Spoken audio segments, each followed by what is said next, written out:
I live in America. Some of my people, they call themselves FBA and ADD and African American. Yeah, but all of them are just little fragments of a bigger thing called African.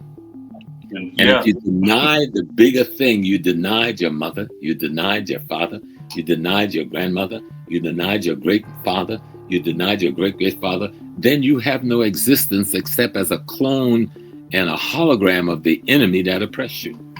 Stephen Biko, and he told us his main message to us was that the most powerful weapon in the hands of the oppressor is the mind of the oppressed. That's what Stephen said to us. The most powerful weapon in the hands of the oppressor is the mind of the oppressed.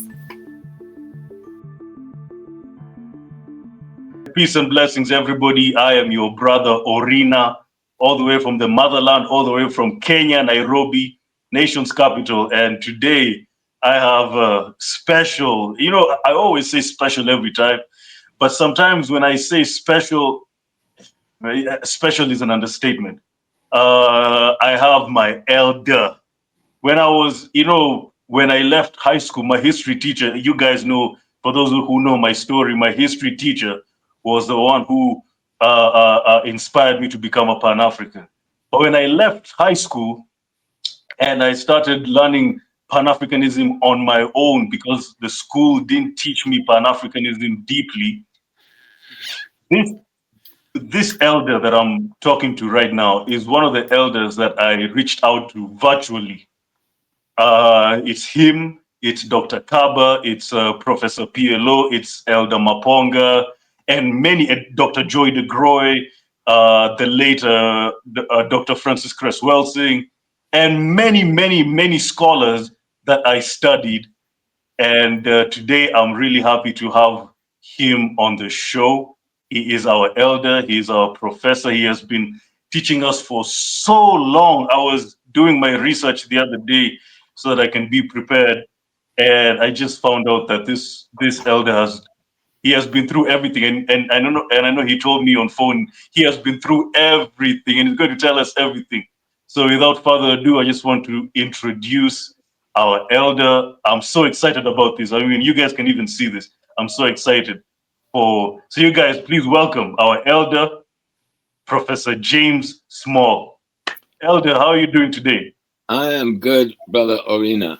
I am just happy that we're finally connected and that I'm on your platform and that we can talk to our people we were doing a lot of things before we went on, so we will revisit some of those things because the people need to hear them. But this is about information exchange for the growth of our consciousness. Every African man, woman, and child must learn the strategy of rebirthing African consciousness. The strategy to rebirth African consciousness. Because if we don't do that, if we don't move from a European consciousness, a slave consciousness, to African consciousness, we will never be able to build the Africa that we want to see. And so we've got to be clear about that. And the pathway to building an African consciousness is you must study, learn, and master your history. Now there in Kenya, you cannot say, oh, I'm Kenyan, but you don't know who Jomo Kenyatta is. You can't say, oh, I'm Kenyan, but you don't know who the old man Odinga was. You can't say, I'm Kenyan, but I don't know who Didan Kimanti was. You can't say, I'm Kenyan, and I don't know, who the Mau Mau was. You can't say, I'm Kenyan, and I don't know the genocide the British committed against my people for decades on decades, almost a century plus. You can't say I'm Kenyan and don't realize that the same people who colonize you is living better in Nairobi than you are. They got a better housing stock. They got their nice gated community, which you dare not go in except as a servant and a worker. That's the reality. You can't say I'm Kenyan when the best farmland that you have in Kenya, the enemy still controls it. South Africa is writing a bill to get their farmland back and their agricultural land back from the Boers and the Afrikans. Well, you need to write a bill in Kenya to get your land back.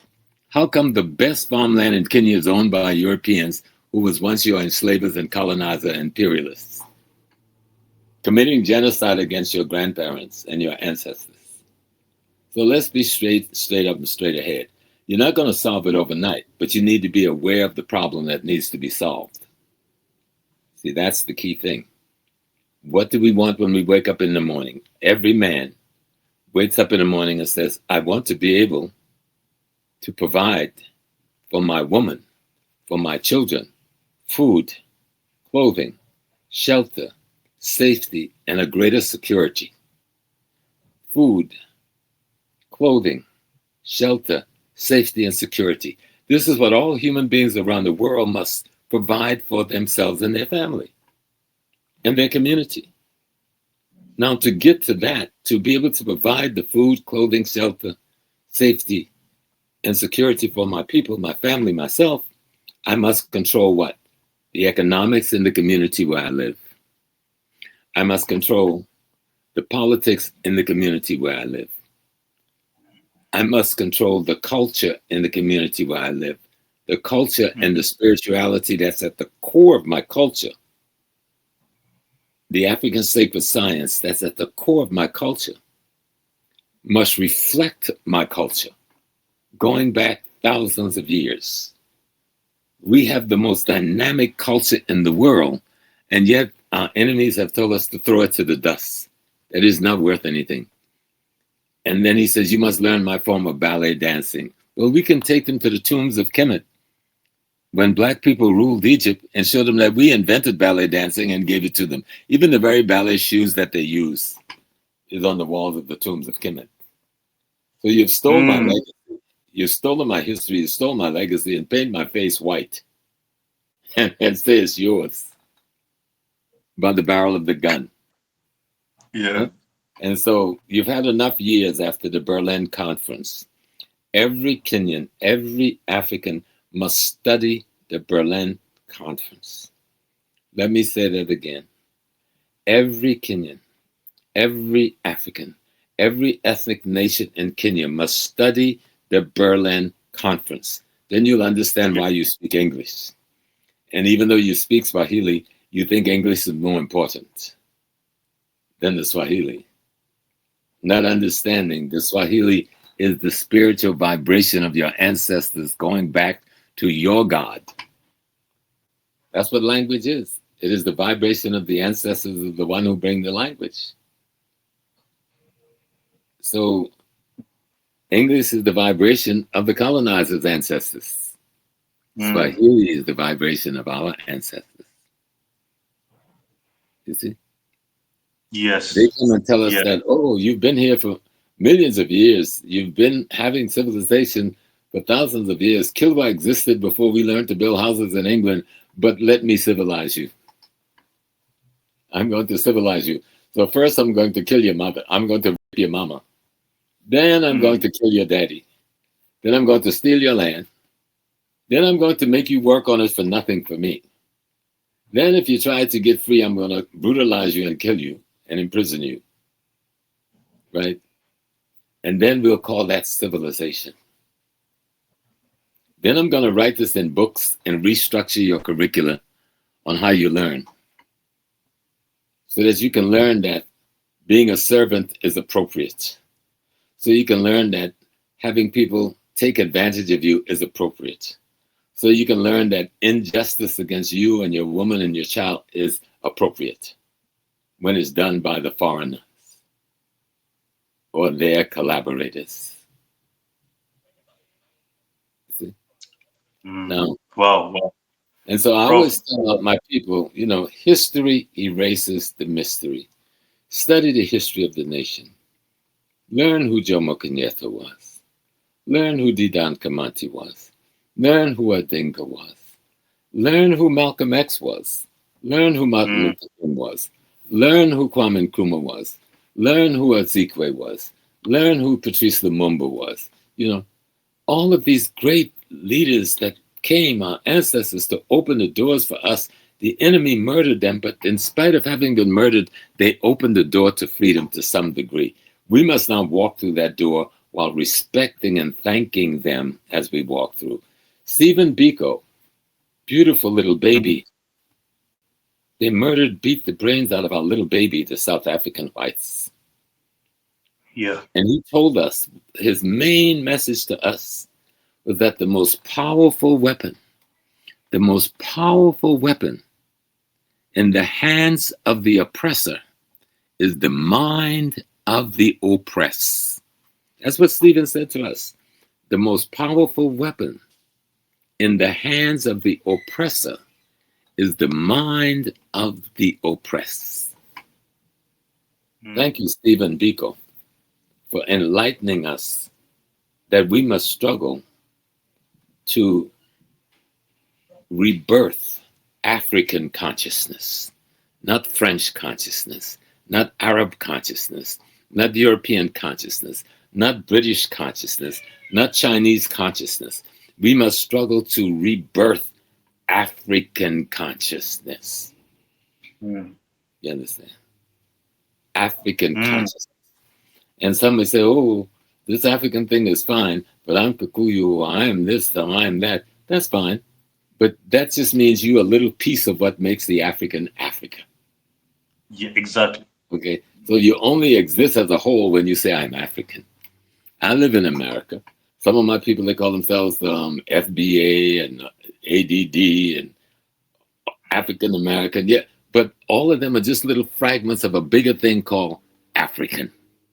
And if you deny the bigger thing, you denied your mother, you denied your father, you denied your grandmother, you denied your great-father, you denied your great-great-father, then you have no existence except as a clone and a hologram of the enemy that oppressed you.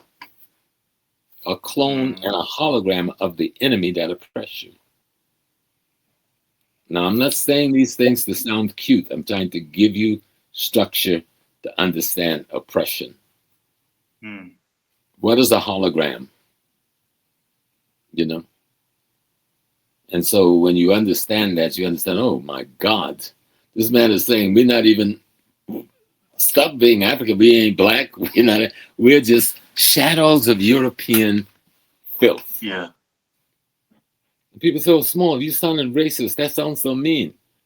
Do you know the millions upon millions of our people slaughtered on the grounds of Africa, spilled their blood by the hands of these people so they can take our gold and our diamonds and our anything else they got their hands on back to Europe to build Paris, to build London, to build Antwerp, to build all of the great cities they have was built off of the blood of Africa and the robbery of Africa. The very technology that runs their society comes from the mind of the African that they took and oppressed. And yet took our thoughts, our inventions, our science and our technology and claim it as their own and build their society, leaving us in poverty, won't even share their technology with us, which came from our minds in the first place. Won't even lease their patents to us so that we can develop. So they create laws and rules so that we can't learn the technology that they've learned. Most of the technology came from the mind of the Africans in Europe and the Africans in America to build their societies. We've got to stop lying to ourselves. You are the only importance you can really have when you realize that you are, and take this as deeply as I'm saying it, you are your ancestors. If you understand that you are your ancestors, someone say, oh, he's talking that voodoo stuff. Yes, I love voodoo.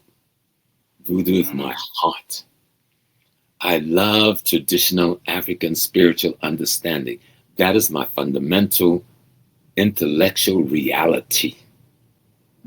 I love African sacred science because that is what gave birth to all the major Western religions that they have abused and profaned after we gave them something to civilize them. They dress like the civilized being, but they act like the thing that has never heard the word civilized. So we want our land back in Kenya. How come the colonizers still control the best farmland in Kenya. We want our great land back. How come the colonizers still control all of the great, they call it parks and animal preserves and all of this, and yet they got hotels on there for themselves. They got nice lodges for themselves. They got airport to land, so they don't even have to come into Nairobi for themselves. That you can only go to if you're working for them for peanuts on your land. Let's get real. I know this wasn't our main topic, but I just thought this would be a good foundation. No, you know what I'm saying? no. Good foundation. I like, Prof, I like the fire that you've come with. But, Prof, we'll get to all of that. I just wanted us to start with, let's go back a little bit. You've been teaching us for so long. And I just want to know one thing. And because I asked this to Professor PLO Lumumba on the show. And I asked this to many elders that I meet who are in the Pan-African space. What is the secret to your consistency for all these years? How have you stayed consistent for so long? My parents, my grandparents taught me to love Africa. I grew up in an African village in South Carolina in the USA. They like to tell the world that, oh, we're not Africans no more when they brought us into slavery. Does a chicken stop being a chicken because they go from Arusha to Nairobi? The chicken is still a chicken. Wherever you take the chicken, you can take the chicken to China. The chicken is still a chicken. All right? And so I'm still an African. And my great mother was an indigenous priestess. She was a traditional priestess. In America, we call her root woman. And my that's my mother's mother.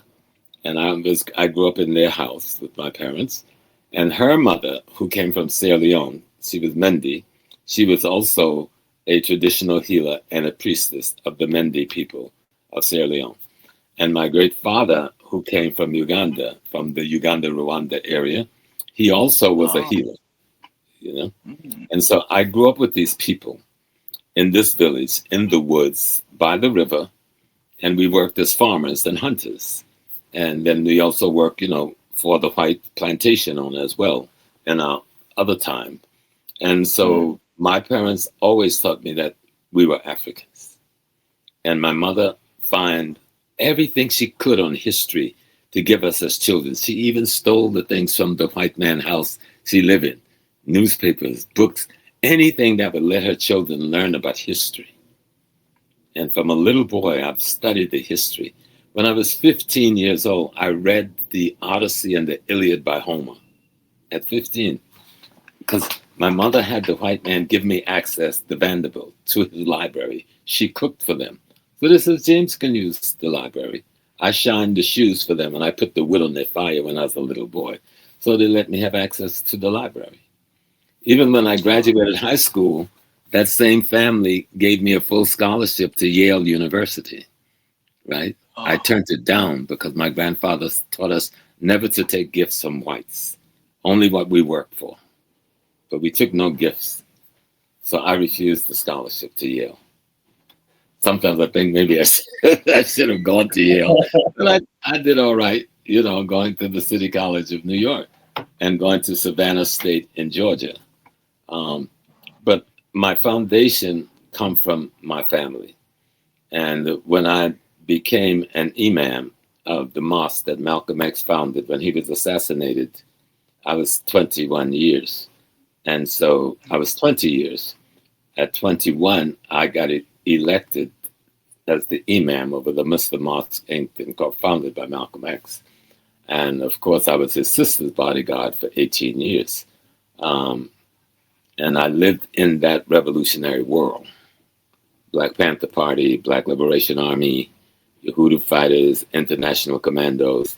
We were Pan-Africanists. The only thing I've ever known is to be a Pan-Africanist. Kwame Nkrumah knew Malcolm X. Kwame Nkrumah lived in Harlem. Kwame Nkrumah met with Malcolm X and Carlos Cook and other great leaders in Harlem all the time. There was other Ghanaians. There's a brother that built Kwa Ansa that had built this fantastic museum in the Western region in Esokado in Ghana. He was Malcolm's brother. He had to escape from America when Malcolm was assassinated. So Pan-Africanism has always been our culture for many of us. Paul Robeson before us, W.B. Du Bois, Marcus Garvey. Even though people look wrongly at Booker T. Washington, when you study the work he did in Africa, when you study before the first Pan-African conference, Booker T. Washington at Tuskegee called the Conference of the Negro World, because we didn't use Africa back then, we said Negro. Conference of the Negro World. People came to that conference from Kenya. They came to the conference from Zambia. They came to the conference from Malawi. They came to the conference from Ghana, Nigeria, and South Africa. Is that not Pan-Africanism? This is the 1800s, right? You know? And so, and it was Booker T. Washington and Marcus Garvey working together that brought Garvey to America. But Booker T. Washington was assassinated months before Garvey got here. Now, they don't call it death assassination because they poisoned him, but poison deliberately is assassination because they didn't want him and Garvey to come together. But if you read the works of Dr. Tony Martin, who has written more on Garvey, God bless Tony's soul, than anyone alive or dead, in the book that he wrote about Marcus Garvey, he said, Garvey says, I've come to America to implement Booker Washington's Tuskegee model as the way he formed the UNIA. So history erases the mystery, you understand? History lets you see the reality through the eyes of your ancestry. But yet we have these people that tell us, oh, our ancestry was wrong. They didn't worship God. They have multiple gods. Have you ever read the Bible? The Bible is not about Judaism, no Christianity is about one God. There is about the both of those, I forgot the word to describe it, but they have chose one from among many gods. Look in the Bible. You see Elohim, Yahweh, Adonai, Ali, all these different names for God, all these different gods in the Bible. They got much more gods than the Yoruba. Okay? So they got much more gods than the Kikuyu. But in Kikuyu, and name some of the other ethnic nations in Kenya. There's a Kisi, the Luo. Right. If you look at the traditional religion or the traditional spiritual system, every one of them have multiple powers of God, but all of them have only one supreme being. Every indigenous African system, there is only one supreme being. Everything else is qualities and attributes of the supreme being. But the white man called them deities. Our ancestors never called them deities. And now we're following the white man and calling the quality and the attributes of the divine deities. No, that's not what our ancestors said. They said these are the powers of the divine in your space. Master the relationship to the powers and you get closer to the divine. Right? Practice makes perfect. You don't practice something, you don't perfect the thing. So the enemy made sure we could not practice the way of our ancestors. So for me, to come back to the original question, I grew up in this. When I was in the mosque, my mother cooked for me. She said, oh, you're going to accept being the imam. She said, well, they won't poison my son. I will be your cook. So my mother left the church and came to the mosque and cooked for me. Any danger that came my way, my brothers came with their guns and their bodies to let anybody know, you'll touch my little brother, everybody dies. You don't touch my brother. And for 11 years, I went to Mecca as well. I went to the Rabat Alim al-Islamin. And because that's how you get ordained by what they call the Rabbatal in Mecca, to get my assignment to teach Islam in America. And so I did all of that. Very few men. The only man that did that before me was Malcolm X. And then I was known as El-Hajj Amin Ash-Shahid. El-Hajj Amin Ash-Shahid. But when I saw the racism in the Arab world. When I saw the attack on African pilgrims going to Mecca, when I saw the abuse heaped on us, they would spare me when they would realize, oh, he's an American. So they were afraid of the American thing. So I'd get a better treatment than my brothers and sisters from other parts of Africa. As it is. So I'm siding with them. So when I left Mecca, I walked away from Islam. At that point, I could have been next to the Honorable Elijah Muhammad, the most powerful Muslim leader in America. And I gave it back to them on a silver platter. I don't want your way. I want my ancestors' way. I want my mother's way and my father's way. And that's the way I've been going all of my adult life. In the European tradition, I was initiated as a priest. And a priest is simply a teacher, right? Someone who teaches the sacred science of Africa to his community. A priest is not a preacher where you're some messenger of God bringing something. No, you don't need God don't need to send no messenger. If God wants to say boom to you, God say boom to you. Why would he send some stupid backwards messenger to teach you anything? Our job as teachers, we're supposed to teach the ancient wisdom to the youth. They call that intergenerational transmission of wisdom. Teach the wisdom of our ancestors to the youth. That's what the whites have cut off. They've cut off our ability to teach the wisdom of our ancestors to our youth. And we are forced through schools and curricula to teach the so-called wisdom of his ancestors to our youth. So our youth grow up loving his ancestors, thus loving him, hating their ancestors, thus hating themselves. We look in a mirror and we hate what we see. So we bleach our skin. We straighten our hair. We attach all these things to our hair so we can look like they're women, flipping the hair around and all this foolishness and poisoning our flesh with the bleaching cream. You know I'm telling the truth. You know? Yeah. Yeah. We want to walk around instead of having nice, beautiful hips. Francis Wellesley had a scientific name for that called stereopecia, the big behind. That we look forward to stereopecia. That's an anthropologic name for having large hips. Large hips represent evolution on this or longevity on the scale of evolution. The bigger you're behind, the longer you've been living and evolving in evolution. The lesser behind, the least time you've spent in nature evolving as a human being. So they don't want us to talk science, you know. They would be very unhappy. So I grew up in that kind of a culture. My teachers were Malcolm X, Martin Luther King, of course. I only met Dr. King once. Kwame Ture, who was my friend until he died. My big brother, who taught me so much.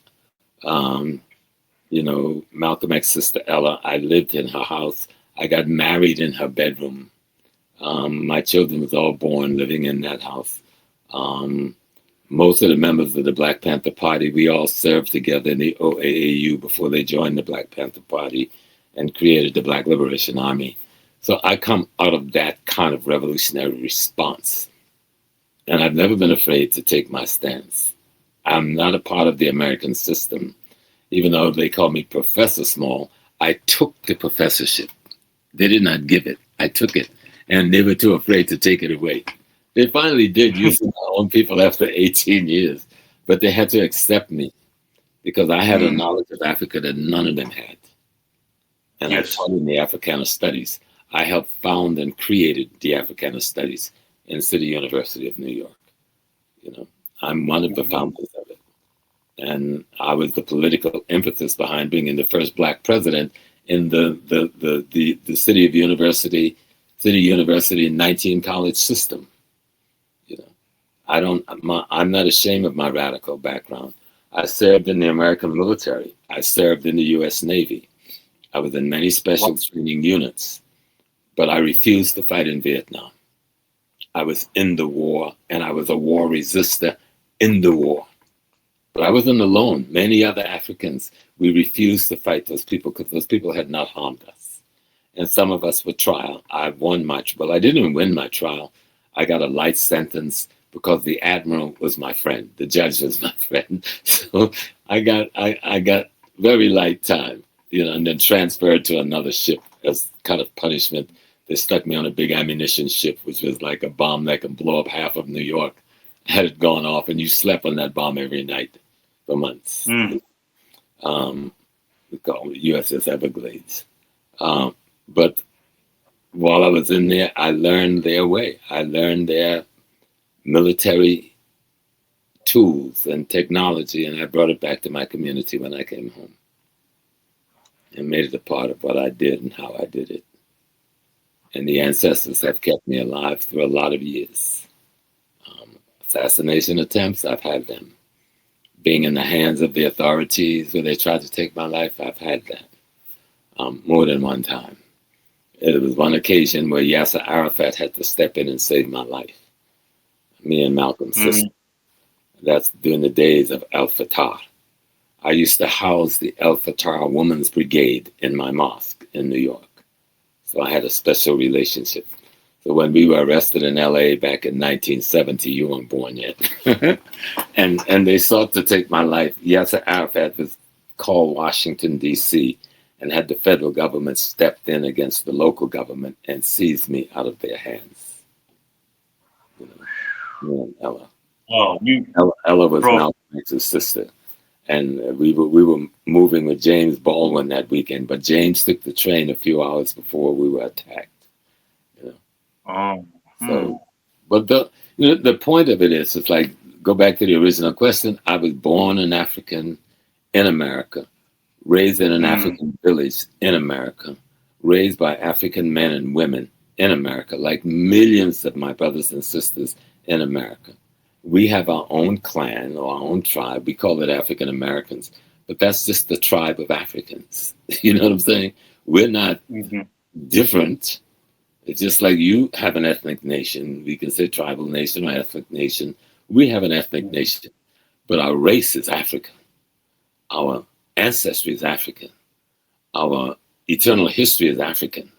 Our sacred science spiritual system is African. And until we rebirth that, we're in trouble. Yes. That's wow, Prof. Wow, you have been through. You've been through a lot. You've been through a lot. I'm old. When you live to be old, you got a lot. You got a lot that you look back on. I'm 80 years now, and I say, oh my God, how did I make it to 80? I used to think, how did I make it to 30? Then how did I make it to 40? I thought that was dynamic. But 80, that has never been in my prepared mind, that the possibility would ever come. Even the shirt I'm wearing, let me see if you can see it, says the 52 blocks. It's my martial arts class. I still go to karate class. I still go to martial arts class. I still, do the things. You get to stay healthy, to stay strong. A healthy body is one of the highest form of your spiritual development, because you must create an appropriate temple for the ancestral spirits and energy to dwell in, so that they can manifest out of you to your people. I don't exist except that my ancestors exist as me. I am them. When my mother and father gave birth to me, they gave birth to themselves. When they were given birth to by my grandparents who gave birth to themselves. So am I not my grandparents? Am I not my great parents? Am I not my parents? Am I not then my ancestors for eternity? That's African theology. That's African theology. That is our sacred science system. We are the universe. When the universe first gave birth to itself as a human being, it was first the universe that gave birth to itself as a human being. So what did the universe give birth to? It gave birth to itself. And that first human being had to be an African woman who then gave birth to the rest of us. But why can't our sacred science be our theological expression instead of wooing and crying and hooping and hollering over somebody else's dead deity that supposedly come back to life but hadn't yet found time to serve you in your oppression and your poverty? Can't build you a decent hospital. or a good health facility for your children or daycare for your children. And you say, oh, it'll come. Oh, I've got hope and faith. Well, generation after generation, we've got the hope and faith in our enemy's way of knowing divinity, and all it does is get worse. And can you know how it could get worse? Because you were in the streets last year, and some of you in the streets in the streets in Tanzania today. Yeah. Or now some are in jail in Tanzania if they haven't been murdered by the security force today. So let's speak truth. Let us be clear that we understand. Let the leaders know we understand, and we will teach this understanding to our people. We must study the economic, politics, and culture of the country. I'm saying this to the youth. You can't just yell. You can't just feel the hurt. Master the knowledge of how the political system in Kenya works. Then take over the system appropriately. Don't become the killer of your people that those security forces are of you. Take it to a higher human level, and you can do it without shedding any blood. But you must educate yourself on the history of your people. You must have a knowledge of the history of your people. You've got to be able to walk down the street and say, I am Dedan Kimathi. I am Odinga. I am Kenyatta. And all of the other great ones that died for us to be free from colonialism. Many names we don't even know. And I'll ask you, Arena, have you read Facing Mount Kenya? By Jomo Kenyatta? Not yet. Well, read the book. I read that book when I was young like you. And it was so enlightening. It just infused my spirit that we had a system of justice that rivals anything in the world.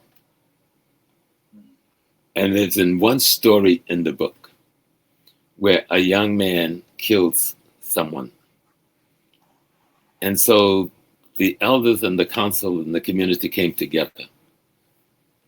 What do you think his punishment was? Do you think they sent him to prison? Do you think they stoned him to death or firing squad? No. This is, you have committed a crime. It does not matter what was your motivation, but you've taken this life. So you now must be the life that you're responsible to be to your parents, but you also now are responsible to be the life of that boy you killed to their parents for the rest of your life. That's your sentence. Mm-hmm. You understand that? That's a level of humanity that is the West can't even imagine.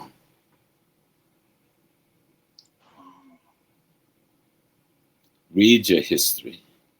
Know your culture.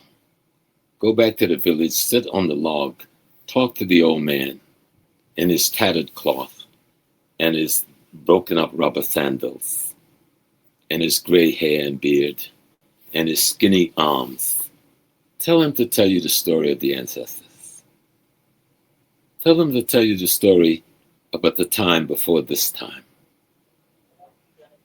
Learn to love yourself by loving what makes you up in your DNA.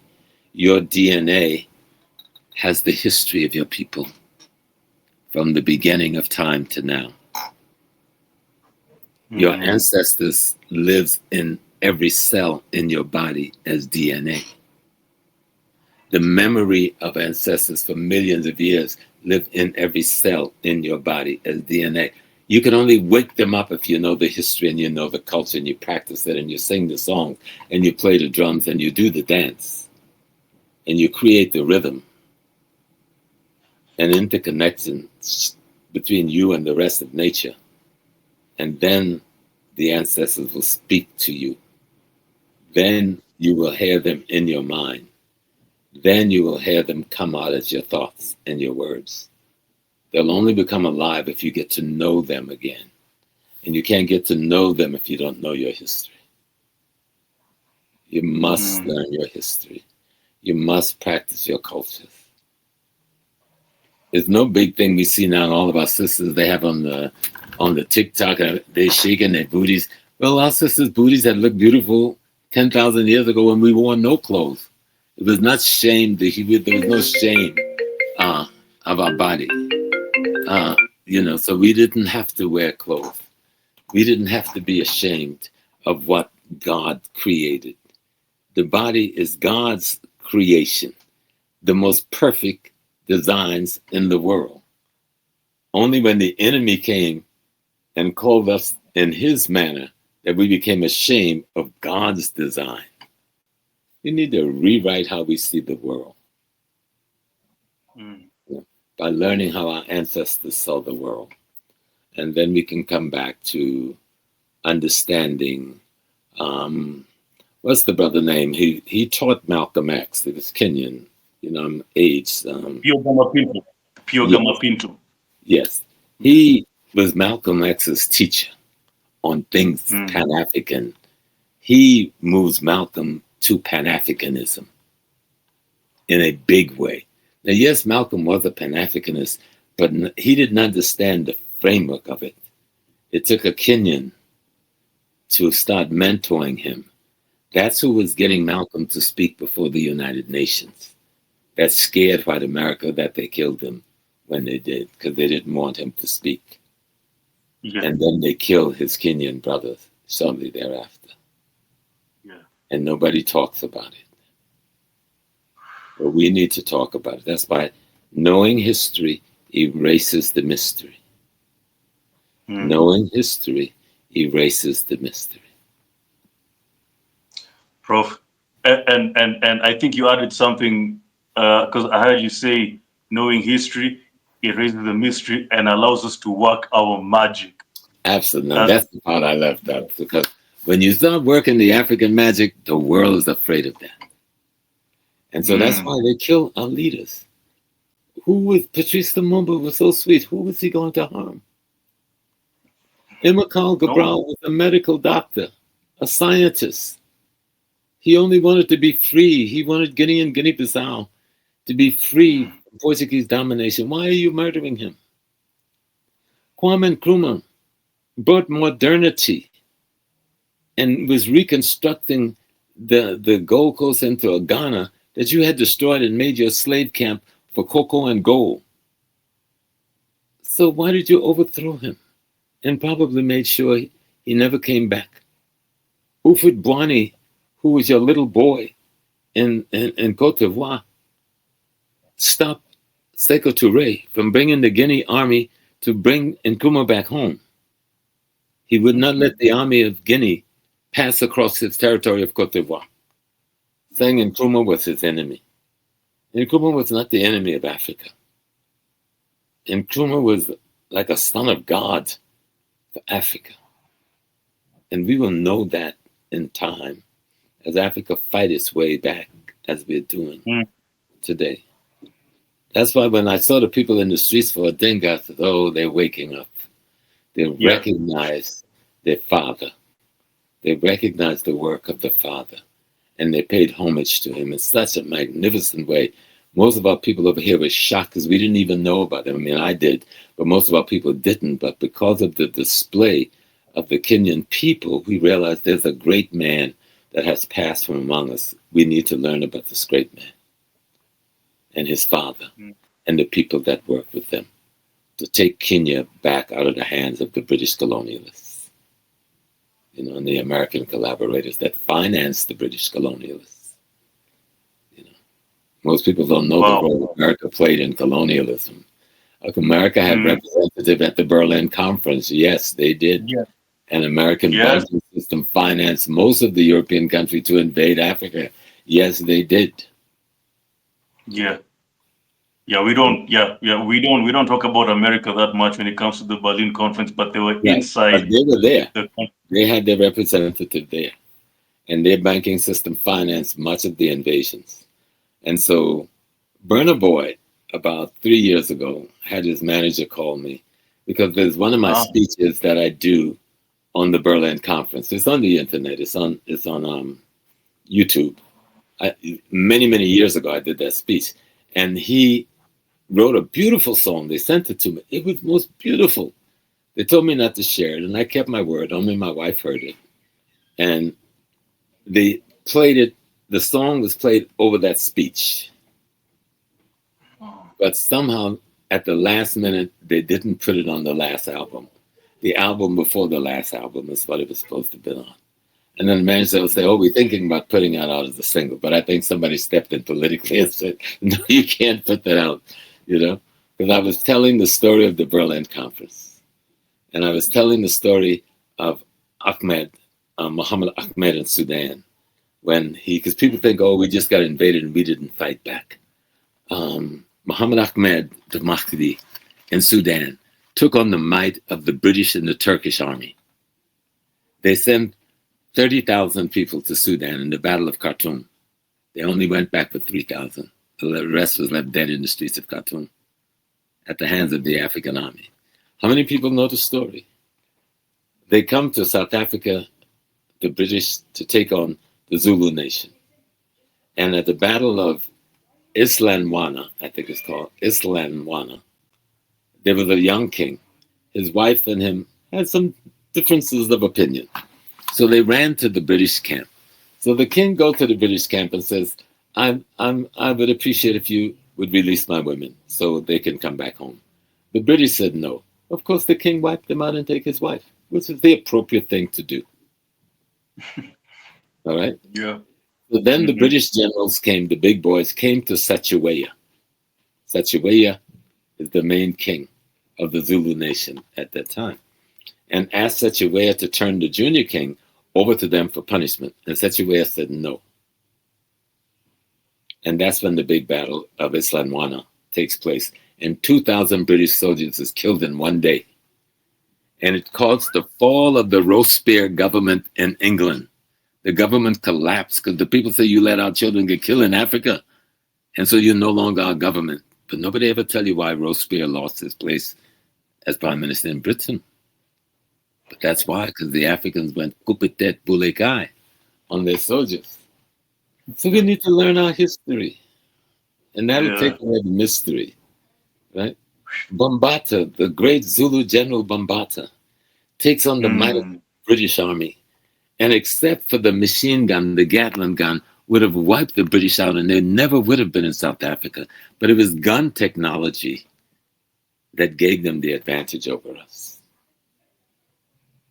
Of course. But they suffered a big defeat at the hand of Bambata before they produced that Gatling gun, which killed 1,000 people in a few minutes. Something we had never heard of. It was beyond anything we thought humanity could prevail. And so we put our weapons down. Wow. Prof, so our history will erase the mystery. Let's tell our story. Let's talk about the great Nzanga in Angola. 50 years through diplomacy and warfare, she's defending her nation against the enslavement of the Portuguese and the Dutch. This is an extraordinary story. Or the great queen Amaneta in what is now Nigeria, taking on the might of the Ottoman Empire to stop the encroachment into Africa any deeper. We need to learn these stories. We need to learn the stories of the great Gudamas people who the world falsely called the Moors, the Gudamas and the Caramantes of North Africa, right? And the fight they did against the Umayyad Arab Empire as they were invading North Africa, as they had been fighting at that time against the Visigoth Germans who had come in and pushed the Romans back. And so the Garamantes and the Gudamas, the people who now live in Senegal and Mauritania and Chad and Niger, these were the people who was in Libya, what's the other, Morocco. We lived there before these white skins got there.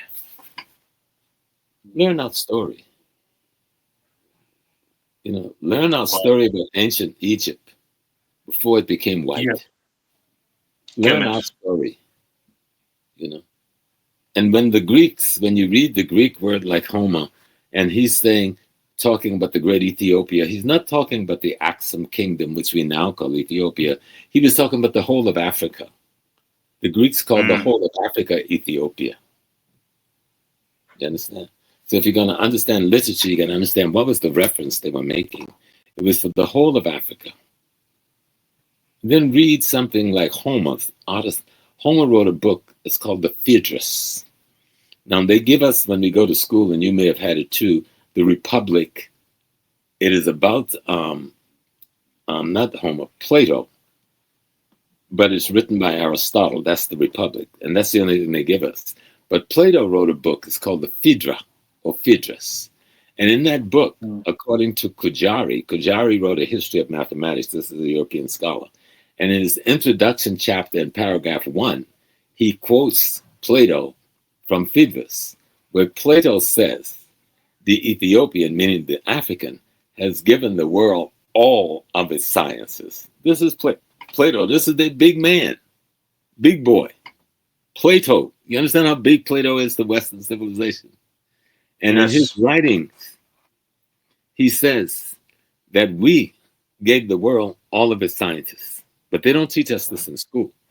You got to research this. But I've given you the name of the book. It's called Phaedrus. And if you want to find the quote, is in the History of Mathematics by Kujari, right? And in the History of Mathematics by Kujari, when he's quoting, Plato says the African, but he's calling us Ethiopian at that time, has given the world all of his sciences. Then he names them: arithmetic, geometry, medicine, rhetoric, astronomy. He names them all. But what do you think is the greatest science of all he said we gave to the world? The science of writing itself. This is Plato. So don't come messing with me. I'm not trying to plagiarize anything. Go read your own man, your big man.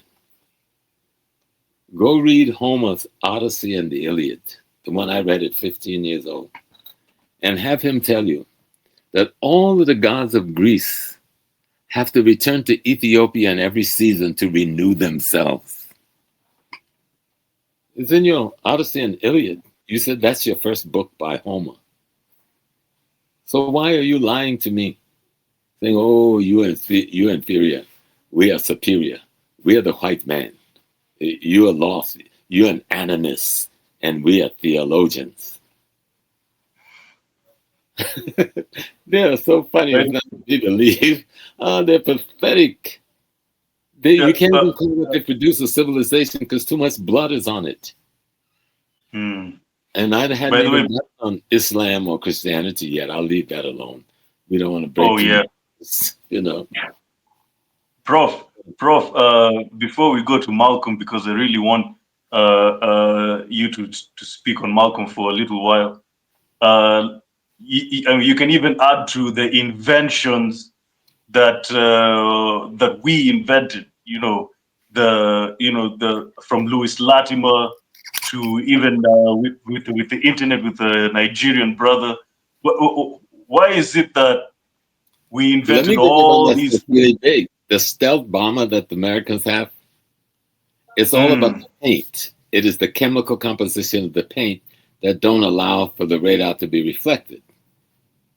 A Ghanaian created the paint. Wow! Created that chemical composition. So they have nothing they didn't steal from us. You know? But when we come to our beautiful king, Malcolm X,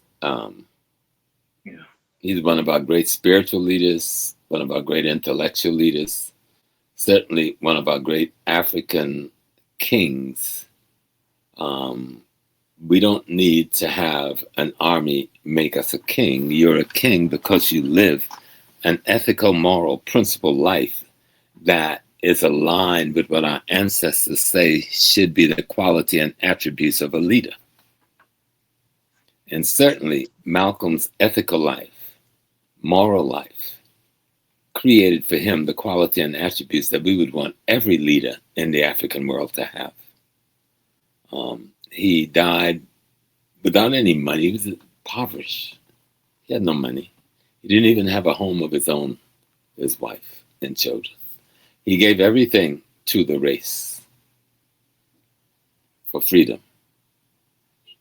And his beautiful queen, Dr. Betty Shabazz, who I also knew very, very well, and we did a lot of teachings together, was an African, like the African woman, not at his back, but at his side, and one of his greatest advisors. So we can't just talk about Malcolm X and not talking about Dr. Betty Shabazz, his wife, because she, like my wife, I wouldn't have been able to do anything that I've done without my wife. I married her when she was 18 years old. We've been together 54 years. She's from the Caribbean, from Aruba. Her mother's from Trinidad, her dad's from St. Martin. And so we met in college. But that, and we have 4 kids, and I had 2 children before, so we had 6 kids. And she managed to raise the 6 kids and go to medical school. And I played mommy and daddy while she was in med school, because, that takes a long time. And I, too, was going to the university. So I took all my kids to class with me. And whenever I got a job, I always made sure I made a space to bring my children to work with me. And when I worked selling as a vendor on the street side, so like you said, the roadside, selling T-shirts and tapes, my children was there selling with me.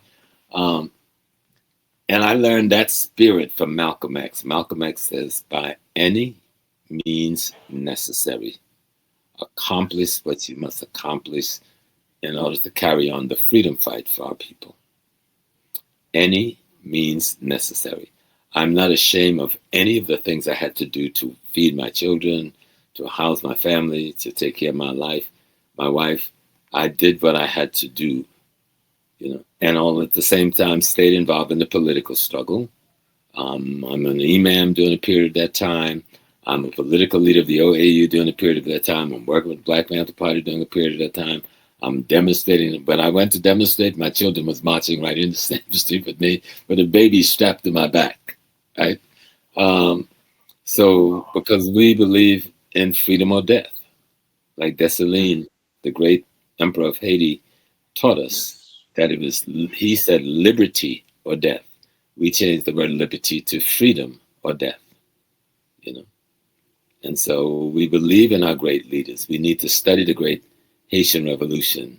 You need to study the great resistance in Grenada, the country in which Malcolm X's mother was born.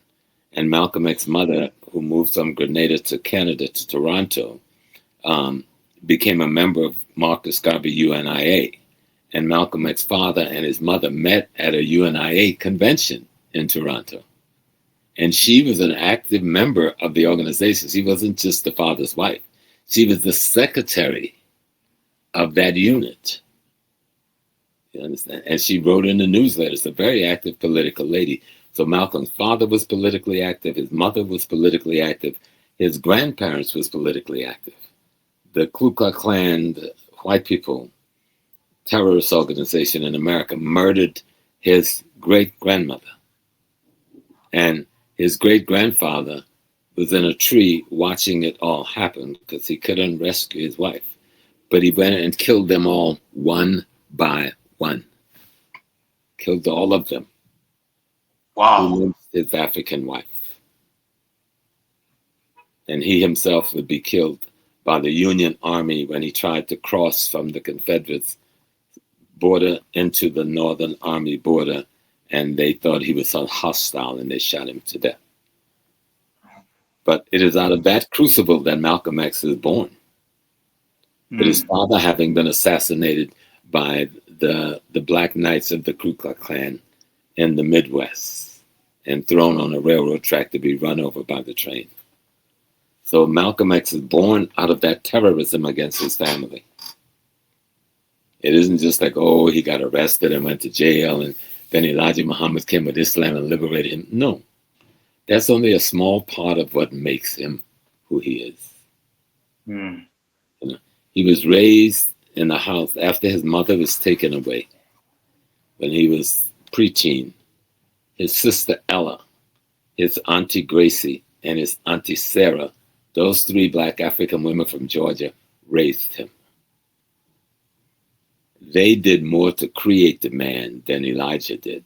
What Elijah did was gave him a forum to demonstrate his creation. And he did a good job with it. And so Malcolm X became, and him and Dr. King were not enemies. The white press always tried to say that. But thank God that Andrew Young, who was Dr. King's top lieutenant, has lived long enough to tell the story. And he says, no, Dr. King and Malcolm would meet, and they secretly says, we will be antagonists. Deliberate public antagonists. So we can get the work done. And thank God Congressman Young has lived long enough to tell us the story, because no one except Dr. King and Malcolm know that story except him. Yeah. Okay. And so Malcolm studied Africa. He was one of the first persons in America to call out that the CIA had murdered Patrice Lumumba. Yeah. That's part of why he was killed, because he was very much on top of exposing the CIA for the murder of Patrice Lumumba. He had gotten close to Fidel Castro and Ernesto Che Guevara. And had he not been killed, 2 weeks later, he would have been in Bandung at a conference called by Ahmed Ben Bella, who had been chaired by Ahmed Ben Bella, who was then the president of Algiers. And Malcolm and Che Guevara was going to be the keynote speaker. And the U.S. State Department couldn't let that happen, so they killed him when they did, to stop him from speaking. Everybody say, oh, they're trying to stop him from speaking at the UN. The UN was nothing. The UN has no real influence, just like it has none today. It didn't have any then. It had less then. It was a nice public affairs statement. That would have been a good public affairs promotion. But the conference in Bandung, to have Che Guevara and Malcolm X, the keynote speaker, and it's chaired by Ahmed Ben Bella, no, that couldn't happen. And so they killed Malcolm X when they did. You know, because when he organized the OAAU to be a twin to the OAU, he didn't do that just for North America. That was for the entire Western Hemisphere where African people live. All of the Caribbean was covered by that. That was the biggest diasporan organization in the world. They couldn't let him build that. They could not let him build that while they were trying to take over all of Central America, American imperialism at that time.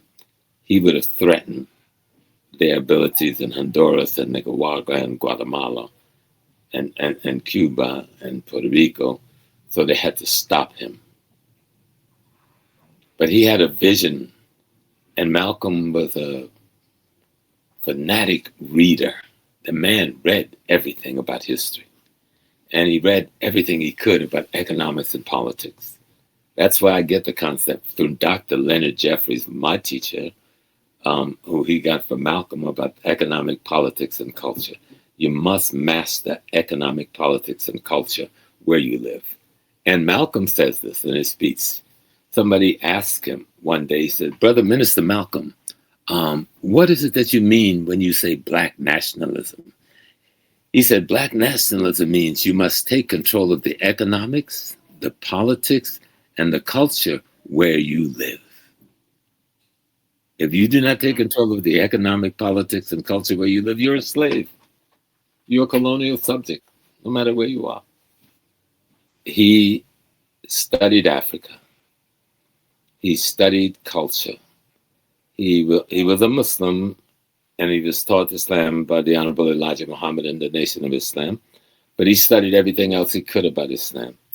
And he didn't just go to the middle, to Mecca, and then converted and thought white people were good people. That's white people's stupidity.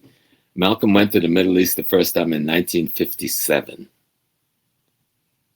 57. He went to Turkey. He went to Egypt. He went to Jordan. He went to Nigeria. And he went to Saudi Arabia because the Honorable Elijah Muhammad secretly made his pilgrimage. Yes, but he would not come back and teach Sunni Islam because he said that our people, he was moving our people from under one European religious dominance, and he was not going to put them under another. You understand? These are when I went to Mecca, the first person they asked me about was Hajj Muhammad. And I didn't know what they were talking about because I didn't know the old man had made his pilgrimage. I'm in the Rabat Alim al-Islamim, and the world know what I'm talking about, the Rabatal. And the sheikhs of the Rabatal inform me of this, because I'm coming with a letter in the hand saying I'm a disciple of Hajj Malik al-Shabazz.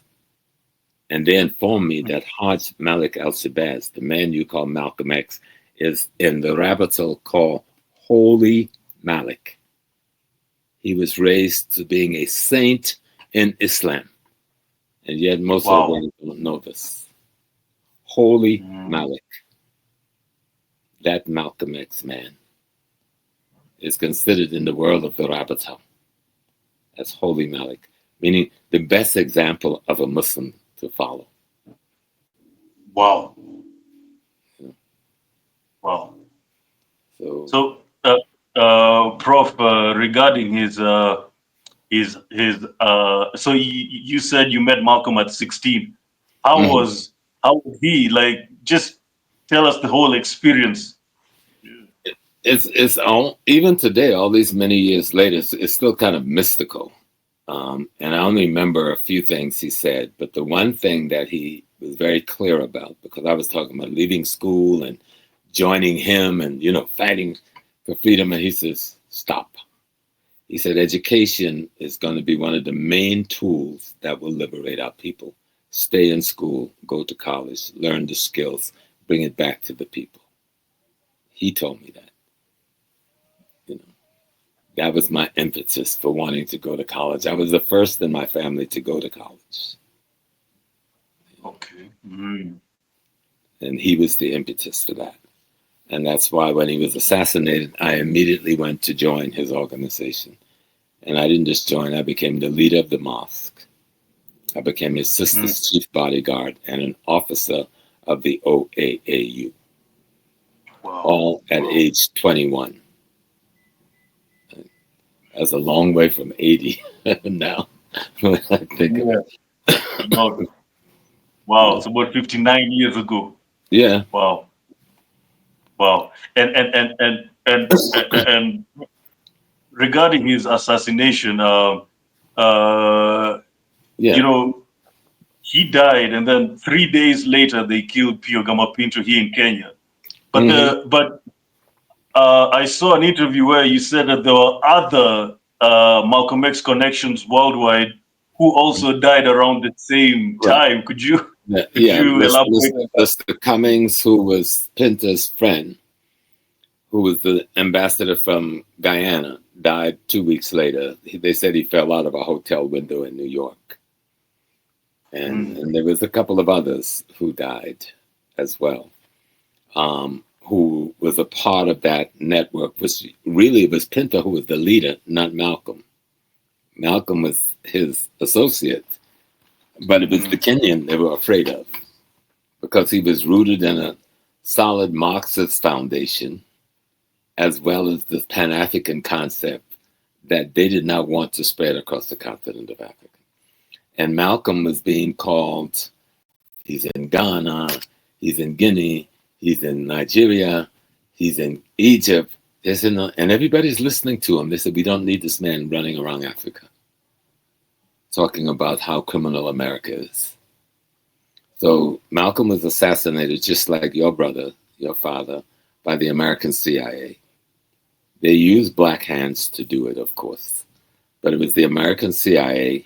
The orders was given by J. Edgar Hoover, who was the head of the FBI. All of these documents are available now to study. And Netflix put out a good document on who killed Malcolm X. Now, if you know, I'm a consultant to a movie series called The Godfather of Harlem, starring Forrest Whitaker. So I'm the primary historical consultant. So when you see that, you're seeing my mind. I create this blackness. But Forrest is my friend, so I always had somebody strong backing me up. And in that movie, you see that we showed that the CIA and the FBI was involved in the plotting and planning of Malcolm's death. And in The Godfather, we have the CIA killed the FBI, and then we killed the CIA. So a lot of people was unhappy with that particular episode, let me tell you. But any way we can get the truth out, we've tried to get that truth out to the people and to the world. And as much as I brought the history to the movie, Forrest Whitaker was such a support and a friend. You know, my birthday was last month, and he sent a big bouquet of African flowers. And so he just, and most people don't know, Forrest Whitaker, do you know, he runs a refugee camp in southern Sudan. He runs Oh, wow. another one in Uganda and one in Colombia, South America. And that's Forrest Whitaker Wow. right there. You know, in Sudan, Uganda, and South Africa, he runs a school, an entrepreneurial training facility for African youth, men and women. And he does a big Wow. fundraiser in New York once a year to finance those ventures. So I've worked with Forrest. I've been with him before Congress and the Black Caucus to raise money for his foundation. He's an extraordinary African man and a lover of Malcolm's teachings and Malcolm's direction. Malcolm was simply a man who realized he was an African. He was taught by the experience of his mother and father and his aunties and his big sister to be a revolutionary activist that fought for the freedom of his people. And he excelled at it. Now, he had, 5 other brothers? They were all in the movement, the whole family. It wasn't just him. His brother Wilfred, his eldest brother Wilfred was a minister in the Nation of Islam. His brother Filbert was a minister over 2 temples in the Nation of Islam. His brother Reginald was a minister in the Nation of Islam. You understand? So he came out of a family of revolutionaries. He was the one that rose highest in the world spectrum. But all of his family was involved in the movement. Like my family, all of us was all involved in the movement. I got no criticism. My family never told me, you're trying to be too African. Oh no, all they said is that you better not touch my child. I remember once there was a death threat on my life and I didn't have the money to buy a weapon. And I tried to buy the weapon, but some people stole my money, the underground people. And so my mother got on a Greyhound bus without telling me, traveled for 13 hours to South Carolina, bought me a Smith & Wesson 32 long, shipped it back in a shoebox to the white woman who she worked for in the suburbs, came back home, and when I got her shoebox and came to my room and said, now you get out of my house. He said, none of my children hides from anybody. If they kill you, I will bury you, but you have 2 of them laying beside you when I come to get your body. And she gave me my gun with 3 boxes. I still have it, 3 boxes of bullets. That's a mother. That's a mother, right? Yeah. That's my revolutionary mother, the queen. You know, she sits on my ancestor shrine right behind me. All of my ancestors are right there every day. You know? And her birthday was the day before yesterday. You know, she's almost 100 now. You know, she's an ancestor now, but in the ancestor way. But that's how I am who I am. I come out of an African village raised by African people. I come out of an African community in South Carolina. My mother's mother was the first to be born in America. My mother's father's family came out of the Maroon community. We call it the Freewood in America. You know, in Jamaica, they call it the Maroons. But we had, in North America, people don't know, we had some of the largest Maroon communities in the Western Hemisphere in the North America, you know. And so my family come out of that Maroon community, part of them. And so that's why I'm their product. You know, I'm their product. I've read so much about Nani of the Maroons. I love the Maroons. Oh my, I love them. Every island here, except 1 or 2 like Barbados that didn't have any mountains, you had Maroons. And even in Barbados, without having the mountains, you still had the Maroons right in the open, right in the field, because there were Maroons in their minds. You know, they would work hard during the day and burn the fields down at night. You know, burn the sugar by night. Yeah, but Prof, you know, you spoke about Godfather of Harlem, and you see Bumpy Johnson being so close to Malcolm, and also, I mean, speak to the relationship between Bumpy and Malcolm. Yeah. Well, when you see that picture, like I said, I'm the consultant. I'm the historical consultant on the picture. Bumpy and Malcolm was really that close, closer than we even show in the movie. Every Sunday they played chess together. Bumpy would go, Malcolm would go to Bumpy's house, and they played chess. Bumpy Johnson beat Fisher. You remember Mr. Fisher, who was the American world champ during that time? But Bumpy Johnson defeated him at chess. Bumpy Johnson used to go to poetry writing school with Langston Hughes. He wrote poetry. He was a businessman. The only avenue that we had for making money was what you call the underworld. And so he mastered that. Drugs came at the end of his life, but most of his life he ran the what they call the policy or the numbers system. And that he got into through Madame St. Clair, who was the sister. The queen was from the Caribbean. And she started that numbers system in New York. And Bumpy Johnson joined her as a young man and helped her develop that into a multi-million-dollar enterprise. And when the whites saw the money that we were making off of this numbers system, what they call the policy system, they came with the mafia to take it over. Well, the story is about how Bumpy Johnson fights back the mafia and says Harlem belonged to the black people. You won't take it. And then at that same time, when he came out of prison after 10 years in prison, the mafia had brought narcotics into the community, heroin. And so it shows him fighting to take control of the heroin trade so that he could control Harlem and not the whites.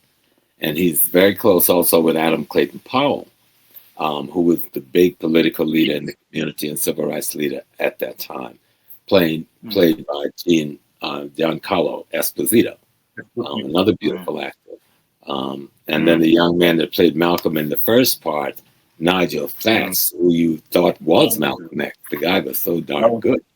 And so we would sit up at nights, me and Nigel. Nigel would listen to Malcolm's tapes until he fell asleep. And he would never allow them to record him unless I was there on the set. So I'd be in another part of the studio and I heard, Professor Small, report to set. Professor Small is supposed to set. I was, oh, Nigel was saying, I'm not doing a line unless Small is there to critique me. And so we had fun making the piece, you know. And I insisted that Elijah Muhammad was put into the film and put it in a very positive way. Because usually when they show Elijah, it's always very negative and demeaning. But despite the conflict between him and Malcolm, he still was one of our great spiritual fathers. And he should be treated like a great spiritual father, you know. And but the Godfather of Harlem is quite a document when you look at the story. And Bumpy Johnson and Malcolm X was truly friends in real life. They were very close friends. And you know, we also had Muhammad Ali presented in the piece, and him and Ali was very close friends. Bumpy Johnson used to date Lena Horne at one point. So we had someone playing Sister Lena Horne in the place. And then he used to date the white woman, one of the Vanderbilts. I don't know who was it, Gloria Vanderbilt, one of those big Vanderbilt rich ladies. And see, that was interesting because the plantation village I grew up on was owned by the Vanderbilts. So why do you think, so the relationship between Bumpy and Malcolm is very interesting because he also provides security for him. Why did he care about Malcolm so much to a point where he was even providing security for Malcolm? He was, why was it so close? Bumpy Johnson came from a town where most of my family's from South Carolina, from Charleston. I grew up in Georgetown, which is 60 miles north of Charleston, right on the ocean. And that's a cluster, a large, heavy African cluster of people. We call ourselves the Gullah Geechee people. And we are a very thick, dense population. So he comes out of that culture. His older brother, had killed a white man years earlier and escaped before they could capture him and kill him to New York. So when Bumpy got to be 10, the family knew the whites were going to come for him in vengeance for his brother. So they sent him to New York. And when he came there, he found that the same racism that he knew in the South still existed there. So the very young man, he's fighting against racism. And he went to the same college I would go to, City College, but they would not let him get a decent education. And they told him he had to come to school only at night. And he could learn to be a carpenter, but he couldn't be the lawyer that he wanted to be. So he dropped out of school and he became a shoe shine boy. And that's how he met the numbers runners. The guys who would run the numbers would always come to get the shoe shine. And they taught him how to do this. And he had a good memory for mathematics, so he could remember numbers like this. And so he just moved up the ranks. And he met Madam Sinclair. And Madam Sinclair, this is Bumpy I'm talking about, takes him on as one of her chief lieutenants. And of course, when Madam Sinclair had to leave the country for threats on her life from the mafia, then Bumpy took over the whole thing. But him and Malcolm were friends when Malcolm was a young man. And when you read Malcolm's autobiography and he comes to New York, there's a man he gets in a conflict with named West Indian Archie who wants to kill him. Well, it's Bumpy that helps him to escape. They were both teenagers at the time. Okay. And they would see themselves all these years later as grown men. Now Bumpy is the head of the mob and he's the head of the Nation of Islam's temple in New York. And they read the relationship, the friendship is renewed, you know, and they were brothers because they both wanted to see Black people control the Black community. And at that time, Harlem was one of the biggest Black community in the country, I think outside of Mississippi. And it was one of the most advanced Black communities in the country. And everybody was vying to control it. And so Mr. Johnson, Bumpy Johnson, is trying to control it, so Malcolm is trying to help him do it. So this is the basis of that friendship. That Malcolm wants him to give up being a gangster and become a Muslim, but Bumpy said, I ain't doing that. So they figured a compromise on how they're going to work together. You know. Wow. It's an interesting story. And, you know, it's one of the most watched films around the world, yet we've not got any awards. Because it's too Black for them. That's why. That's why when I was. That's why, Prof. When I was watching the show, I was like, "How is this? You know, because this is too Black. I didn't know you're one of the people behind it. So now it makes sense. It makes sense now." Yeah, and Forrest Whitaker was just such a strong brother, and even the Italian. One of the Italian writers, the chief writer, the showrunner, Chris Brancato, you know, Chris really gave us the freedom to tell a Black story, you know. And the sister who played Bumpy Johnson's wife, she's Ethiopian, Elfanish. Elfanish. Margaret. Yeah. And she's just such a fantastic actress, besides being a beautiful African woman. She is a heck of an actress. And the whole cast, I never saw a conflict on the set between anybody in that cast. We became a Black family, an African family. We looked out for each other. I was the elder, so everybody came to me because I was Godfather. I was Prof, you know. And so we all got to be good friends because we were trying to tell a story about our people, about a 2, 3 really very significant leaders in our community, and we wanted that story to be told well. And even though we don't get the awards and accolades we deserve, I think we more than deserve, we told the story and the world saw the story. And they couldn't stop that part of it, you know? They couldn't stop that. Well, Prof, wow, thank you so much for being. That's why when I was watching this show, I was like, who is a consultant? So I did know, man. So thank you so much. So, Prof, as we segue into, so Prof, I don't know whether you're active online and in social media, but if you are, you've probably seen this petty beef, you know, between Africans and African Americans.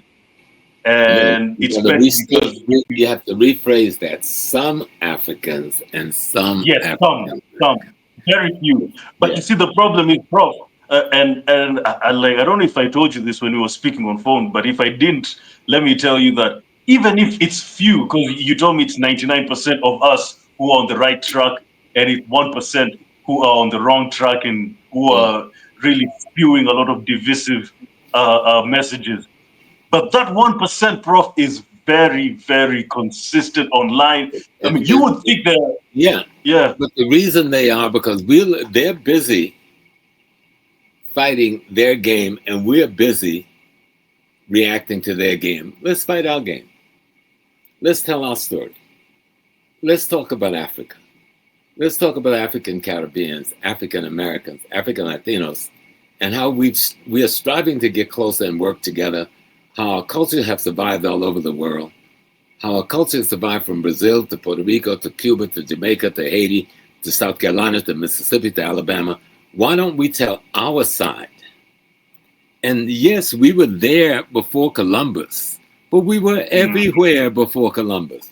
So why is it so important that we were in North America? We were in South America, we were in Brazil, we were in Cambodia, we were in China.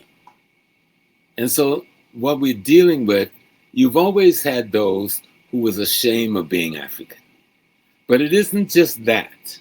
A part of it is the reaction between what we call the immigrant ideology versus an indigenous ideology. The Africans who have been in America for the last 500 years feel that the Africans who come to America in the last 5 years do not ally themselves with them, but ally themselves with our enemies. That's what's at the crux of this. All right? It isn't just the denial. And so, and it isn't that the Africans who are arriving lately is allying themselves with our enemies, because they don't perceive, just like we don't know our history in America. How do we expect a guy from Kenya or Nigeria to know the African American history? We don't know the history.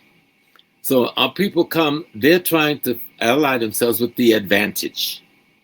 So are you going to, if you go into a community to get rich, are you going to ally yourself with the impoverished person in the community or the rich person in the community? And so it's a lack of understanding, it's a lack of interaction that needs to take place more often so we can understand. Yes, even African Americans, we ally ourselves with the white man. So how are we going to get mad because the Nigerian brother allies himself with the same white man? But that's what's at the crux of it. You understand? So the perception that, oh, we fought for these advantages, but you come to America and you're allowed to have this advantage that we fought for because they are scared of us and they're not afraid of you. Because they can take advantage of you because you need a green card so you can't fight back. But they can't take advantage of me because I can fight back. These are all of the little nuances, right? But none of them understand it enough to explain it like you and I are now doing. And so that's why we have to tell our side of the story. We have to say, we see what's going on, but you don't hate your brother because he's lost his sight. You grab his hand and give him guidance. Where have the African American opened up a refugee center for our brothers and sisters coming from home and need help and assistance? So how are we going to complain if they go to the Indian or the Chinese or the white man for aid when we have not set up any place to aid him or her when they come and they have no place to stay and they're looking for a job? You understand? So if the whites give them that support, then naturally they're going to advise themselves with the whites. And then the African Americans saying, oh, you ally yourself with my racist enemy and you are against me. That's a big part of what's going on.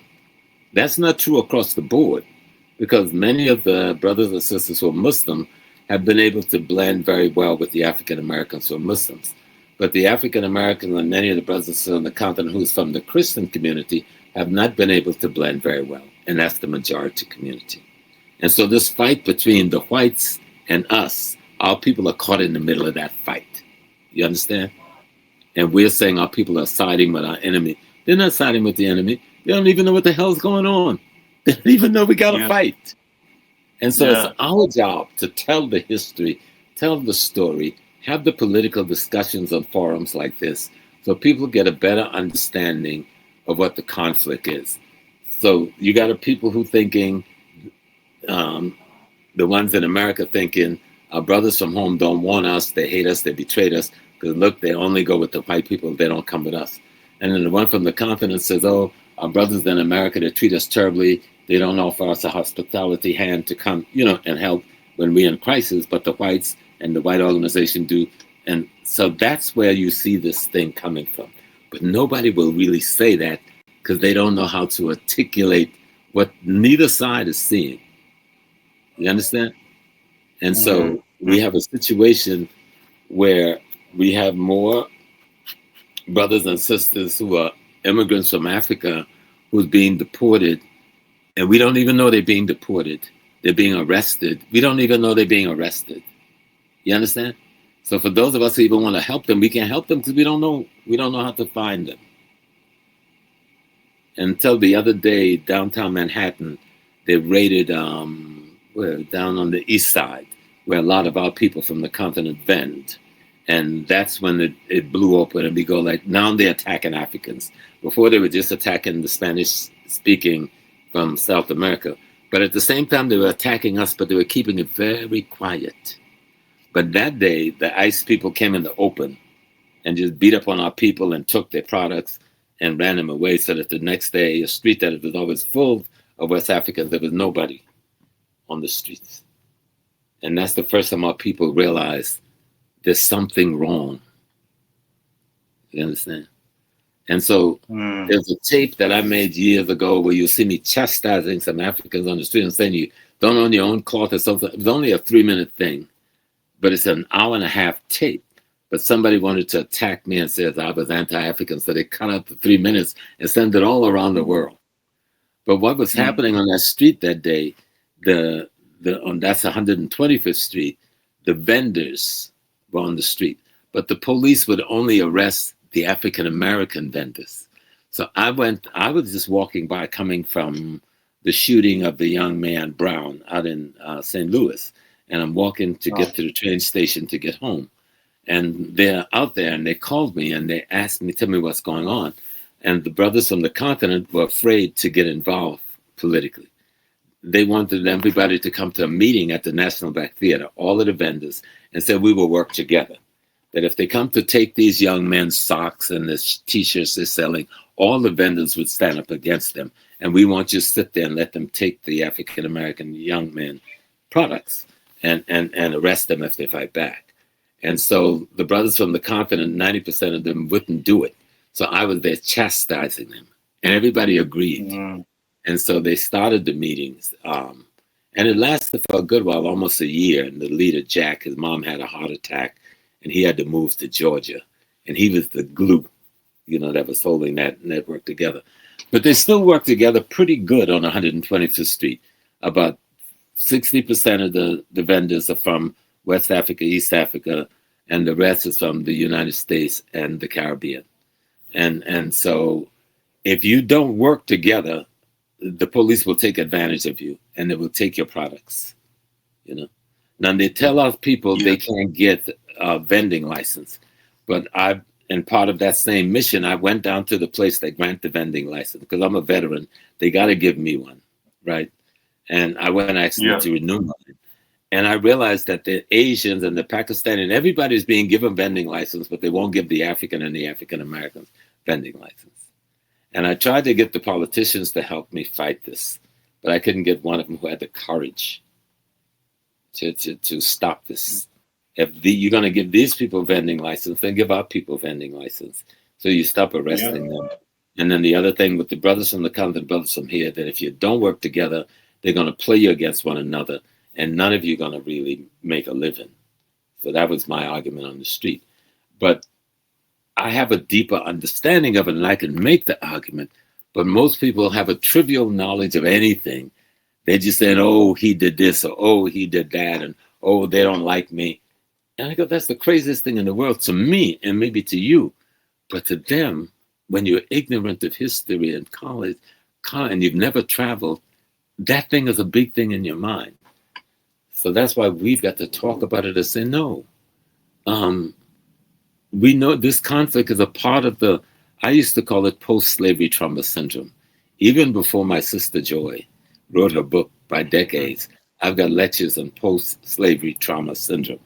And I coined the term, actually, decades before.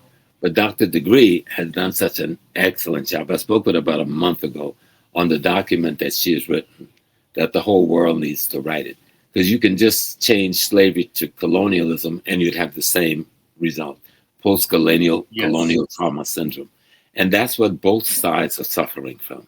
Lack of knowledge of history, a lack of understanding of Pan-Africanism, and they're both suffering from post-slavery trauma and post-colonial trauma because neither know who their real enemy is. So they think each other is the enemy, you know. And the white man don't give a damn about none of us. He only wants the raw material of Africa, and he wants our labor and don't want to pay us for it here in America. So it's for us to try to have more interaction like you and I are having today. And I have sometimes with Susan Tato on Pan-African Daily TV and some of the other forums. And let's, as they can talk up their side, the foundation, then let's talk up our Pan-Africanism. Let's not let them define Pan-Africanism. Let us define Pan-Africanism. And we should do this here today. All Pan means is the unity. Africanism means the unity of the African way of being. We want to unite African in the African way of being. You understand? That means that we are in control of our economics, our politics, and our culture. And we're not beholden to anybody else in the world. They think Pan-Africanism is some organization. Pan-Africanism is not an organization. But that tells it, even for the foundation of Black American, people want me to beat up on them. I can't beat up on them either. They're the same ignorant ones we have to enlighten. How am I going to beat up on them? They're no more lost than the brothers and sisters in Nigeria who live in Houston, who have nothing to do with the African American community, and they work only 90% of them with the white community because they think that's where success is. It isn't that they have anything against the African American brothers and sisters because they're African American. We could have been Nigerian Americans, but if we were in the poor sector, they were going to have nothing to do with us. They were going to be their doctors and lawyers, and so. But how do you get your people to understand the class dynamic, the caste dynamic, and the race dynamic all are playing out? Caste dynamic, class dynamic, and the race dynamic. And our lack of knowledge of one another. That's why I do the tours. For 40 years, I've been doing tours to Africa. And then I brought tens of thousands of people so that they could see home and they can know our story. I'm trying to put together a Christmas trip right now, right? That's going to leave on the 14th of December. I'm way late because since I got back from Ghana in August, I had 6 funerals, 6 deaths in my family. So I've been going to funeral to funeral to funeral almost every week. That means flying to South Carolina, flying to Connecticut. And so I couldn't get my trip for December. But only a month ago, I'm still doing it. I'm just putting it together. Even while we were on my secretary's been trying to reach me on the phone because I know she got to do a couple of things before she puts out this flyer. Because bringing the people to Africa and let them see their family, interact, and so many of them have moved to the continent who have retired, because I've been a lot of elders, a lot of retired people, and they've moved to Ghana especially. Some have moved to Kenya, some have moved to Tanzania, most have moved to Ghana. Some have looked very heavily at Gambia, but Ghana has been the big recipient of this kind of move. And I'm talking thousands of people. I was in Ghana and part of the leadership that founded Panifest back in the day. I'm part of the leadership that founded Emancipation Day in Ghana under President Rawlings. President Rawlings and I were very good friends. I love that brother. God bless his soul. I so wish he was still here with us today. And he just lost his queen, Nana Kanadu Hashiman, whose funeral I learned is at the end of the month. I'm going to miss the funeral, but when I get to Ghana in December, I will go with my group and pay my respects to the family. But we just need to do more things together. We need to learn more about one another's history, because you can't fight a Tariq Nasheed unless you know history. Now, he's not a good historian, but he got enough facts because he's a good researcher that he can put you back, even when his facts is wrong. So you don't have to have the right facts. You have to have the right methodology to win a debate. But if you get the right facts, his methodology doesn't matter, you know. I can beat them down, but that'll just be another two black people fighting on the internet, and I refuse to do that. I've talked to him privately. I don't feel he has shown the respect he should have, given the conversations we've had about this issue. And I will find a way to even come out more publicly again. I've come out about it publicly many times, but it's a little thing, because in one way, but this internet makes it a big thing.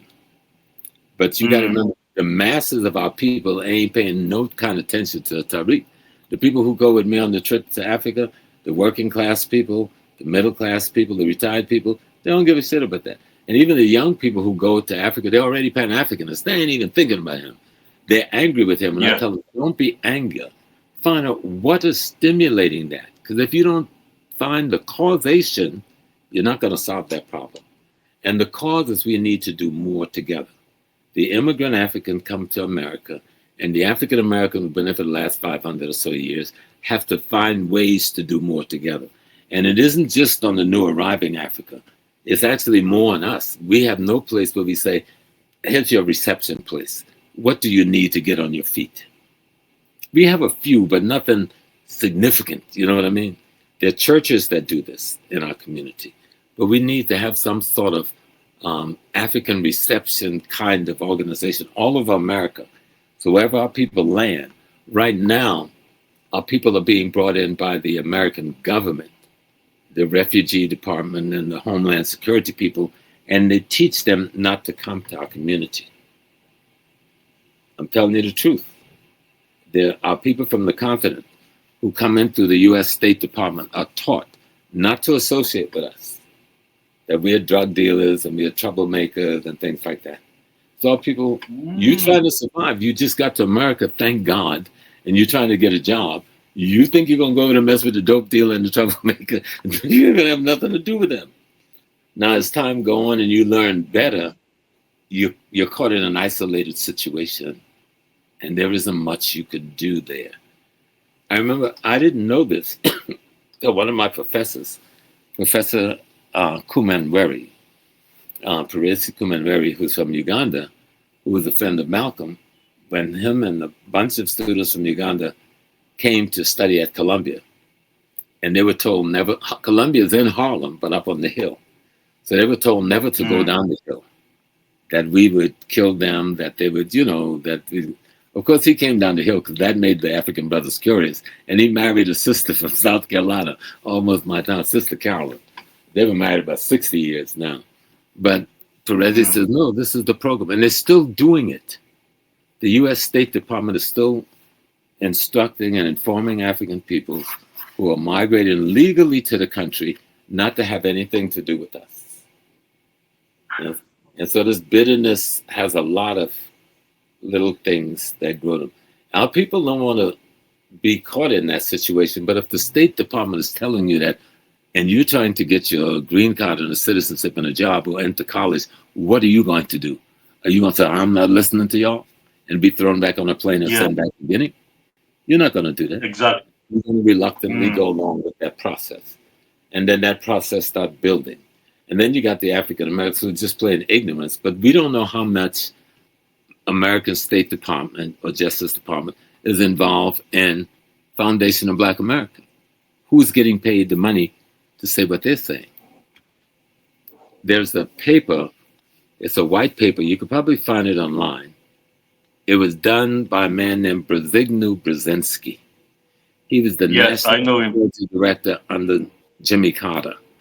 And his white paper, the first paragraph, he said that the policy of the United States of America, that African American and Africans should never unite politically, culturally, or economically. That is still the policy of the government of the United States. So what you're seeing ain't quite what you see, and there's only a piece of what you see. You understand what I'm telling you? I do. Just because they come in a black face, a black face don't mean you're the FBI, all right? A black face don't mean you ain't the FBI, okay? Wearing a dashiki don't mean you're a nationalist, okay? So once you get clear on these things, that's why studying history is important. You'll see how Fred Hampton was killed. You see how Malcolm X was killed. They were both surrounded by agents and collaborators that looked just like us. So you can bet some of the foundational Black American people are agents, and even some from the African sides are agents. You know, I've seen my brothers and sisters from the continent be recruited by the State Department, and I tried to pull the coattail of their parents. But if your son is being brought to America, given a free education, who's going to listen to me? Yeah. Even if I tell you that the State Department is using him, I know the particular program, it came from under USAID, and they're going to come back to your country one day, and you're going to look up and he's going to be your governor or your president. And you won't know why he's behaving the way he's behaving. But he's got a nice house in Maryland, okay, or Virginia. Huh?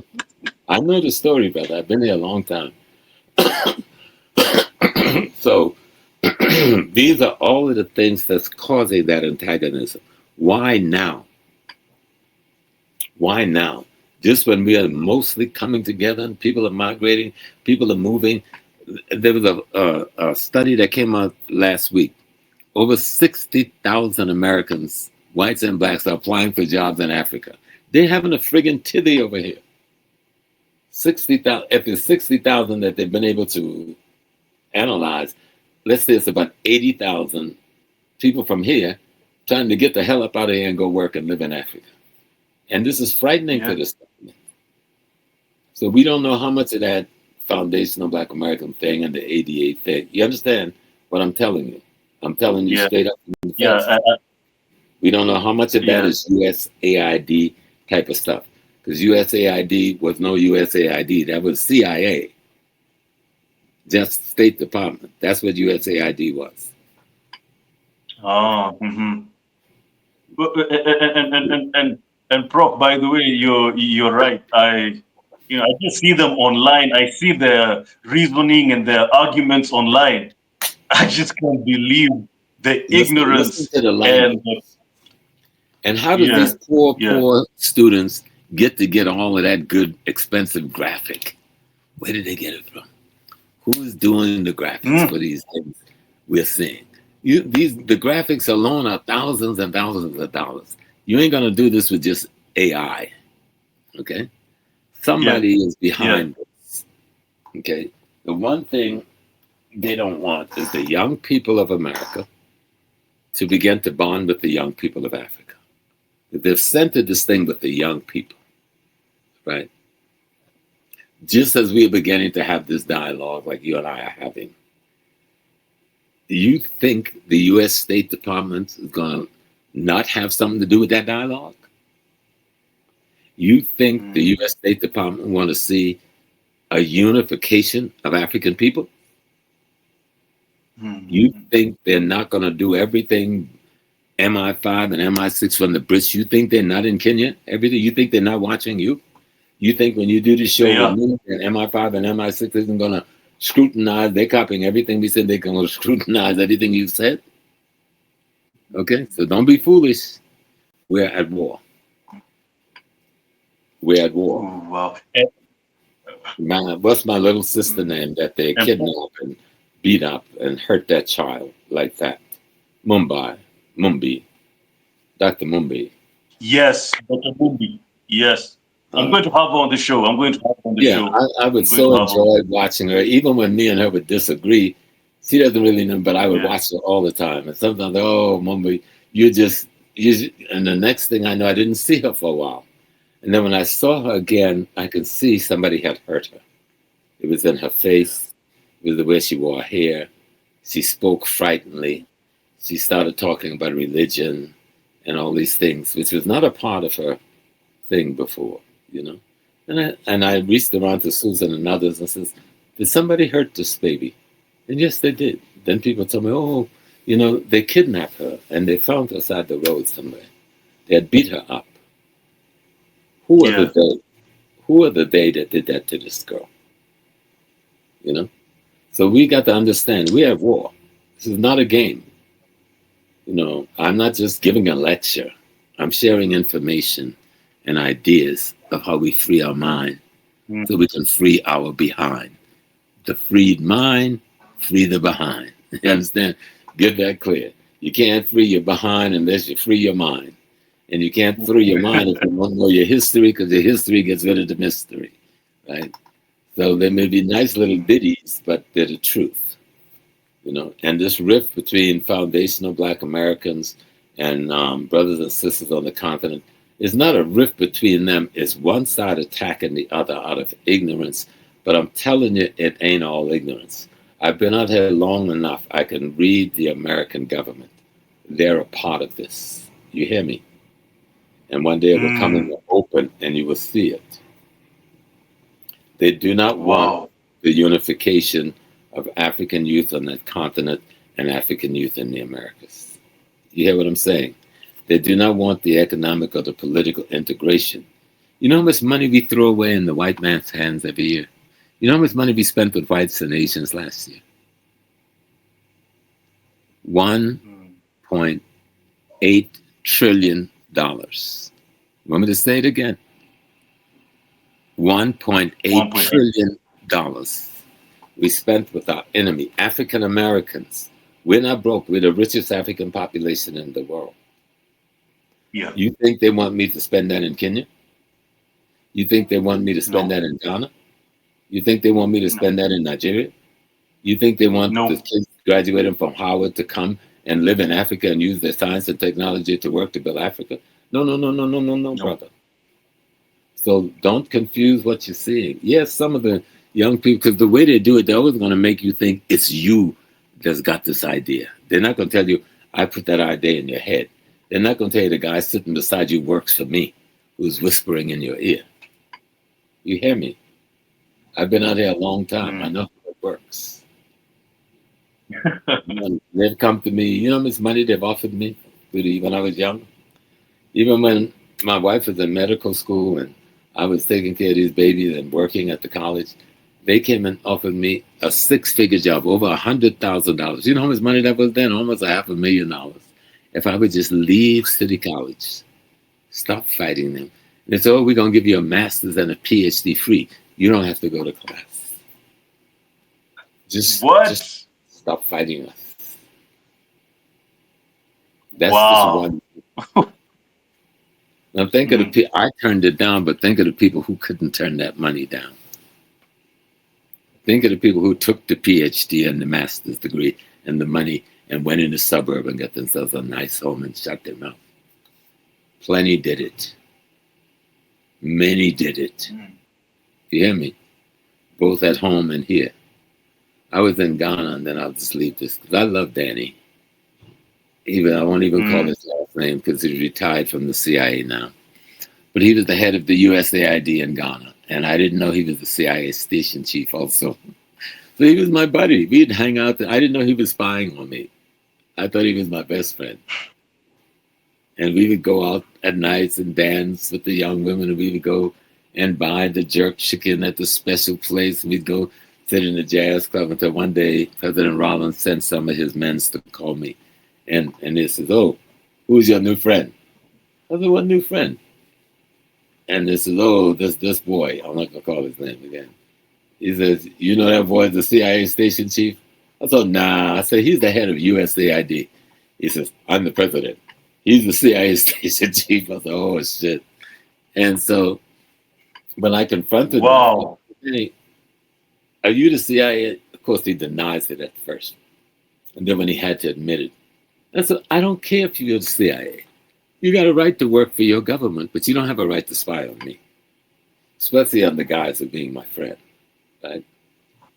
But if you knew this guy, you'd think he was just the nicest dude in the world. He's getting scholarships for kids. But what he was doing is recruiting the best of the Ghanaian minds into their spy program against their own people. It's happening all over. You got them in Kenya. They're there too. British intelligence is all over Kenya. USA, CIA is all over Kenya. That mess between your government and Haiti, who do you think was paying the money for that? Why do you think the president was going against his own courts?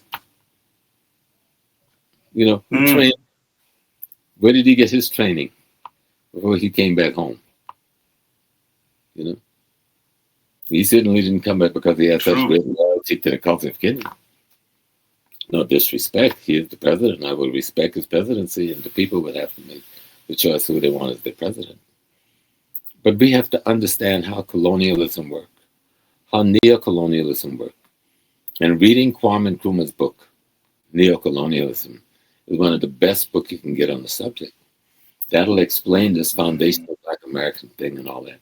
Because you'll see what the strategy is. Once you know what the strategy is and what the goal is, you'll recognize the tools when you see them at play. You'll recognize the tool. Mm. So, wow. But we're going to talk about our love for one another, no matter what part of the world we're in, whether we're in Cambodia. I get calls from African brothers from the continent who live in Thailand, who live in Dubai. They listen to my tapes, and they call me all the time, and I give them, so wherever we are in the world, we're Africans. I think that's Peter Tosh. You know, when we listen to Peter, you know, listen to the records of Peter Tosh, Peter tell you that we are an African. You know. I love it. Yeah. Cries, by the way, Prof. You know. So we just have to tell our side. Let's let the Foundation Black America do their talk, but let's talk about our history. Let's talk about Nkrumah. Let's talk about Du Bois. Let's talk about Paul Robeson. Let's talk about Nani. Let's talk about Nzinga. Let's talk about what's happening now. Let's talk about all of the young African Americans that have moved to Ghana, Kenya, and Nigeria. Let's talk about all of the Kenyan and the Nigerian Tanzanian who lives now in North America, who's not involved in any of this foolishness. But they're married into each other. They're raising their children, sending them to college. They're coming back and forth home, visiting their families.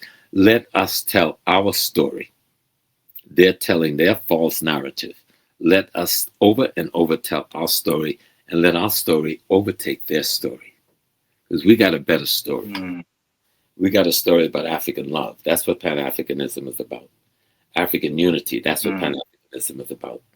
African understanding of our history and our culture. That's what Pan-Africanism is about. Talking about people sell people into slavery. So what you going to do about all the Black Americans selling dope on the streets every day? Okay, you're talking about somebody sold you into slavery. Well, what do you think they're doing? Selling dope to our babies. What are you going to say about all the ones that shoot in the streets and killing the little boy and killing the mother going to work? You know, what are you going to do? You spend 50 years with a music called hip hop and rap that call your mama a whore and your sister a whore and a bitch, and you glorifying it, jumping around and dancing over it. We got to know how to fight back. You understand? By telling our story. This is what's important. This is what being African look like. Tell the story of the people who've moved back home successfully. There have been some bad moves, but hell, there have been some bad moves from South Carolina to North Carolina. So don't tell me about a bad move from New York to Accra and things didn't work out. I know people who moved from Brooklyn to Queens and things didn't work out. And that's right in New York City. You know what I'm saying? So don't let, we've got to have a way to fight back instead of just reacting to what they got to say. We have this beautiful story of Africans working together all over the world, working to create a better continent. 700 people from the diaspora, I think they left yesterday, was in Burkina Faso for a week, or a little more than a week. I saw that. White press didn't cover that. Western press didn't cover it, but they were there. And Sister Arikana brought them there. But that week before Arikana was to leave, you saw how she came under attack? I did. Internet. I saw that. I saw that. I saw that. It was disgusting. I saw that. It was. And so, but she came back and she blew them out of the water. She's such a queen. And she was there with her people, 700 strong, showing the president of Burkina Faso and Mali and Niger, we're here to support you. Those people there weren't all empty-headed, empty-handed. There were doctors, lawyers, engineers, scientists, school teachers, all kinds of things. Some were millionaires, some were middle class, some were just working class. But they were there. So that's the story we tell. Okay. In Ghana, next month, there are going to be tens of thousands of African Americans who come into Ghana just to celebrate Christmas in Africa. Tell that story. Okay? Tell that story. I'm getting ready to go. I'm going to finish my birthday celebration in Accra. I'm going to be at Qantas Club 222 Jazz Club, drinking me a club beer and a glass of Kvass on the other side. And I'm going to have a good time. If everybody who says you got to take care of your health, I only do that once a year. So, you know. By the way, Prof, when are you coming to Kenya? You know, we need you here. I'm due to come to Kenya soon, so I'm trying to work out something in the spring, you know. So I would like for my wife to move with me more often. She just retired, so she just, when you retire in this system of oppression, you got to recover. And my poor baby is just recovering. It's been almost 2 years now that she retired. And she said last night, maybe we'll end up moving to Ghana. And I said quietly, but I'm so old now, it's too late for me to move. But we'll encourage the others, the young ones, to move, as we've always done. But we may, at the end of the day, end up finishing our life in Africa. But her mom is 99 years old, and she lives just 10 minutes from us, so we can't leave here. We have to be able to take care of her with her brother who lives with her.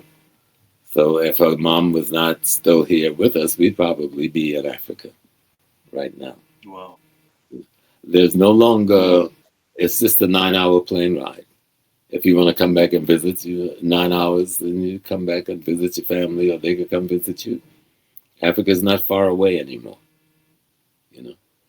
And so there's a friend of mine, she came to visit 2 years ago. She says, I'm not coming back to America. She's in Kenya. So I had to call it out there. Stay out of the politics, stay out of the street, don't you get involved. Let the locals handle that. You learn how things work before you get involved politically over there. And beautiful young lady, you know, she's in her 40s, and she's decided that I'm home. She landed in Kenya, and she is not going to leave. She's been back here, I think, once, you know, to make sure everything is all right with her children. And she's there, and she's now working there, you know. She always worked online, so that was an advantage, because it doesn't matter wherever she was in the world, she was making capital. But she's trying now to find a way to do business also in Kenya. So I was trying to wake her this morning so she could listen to your show.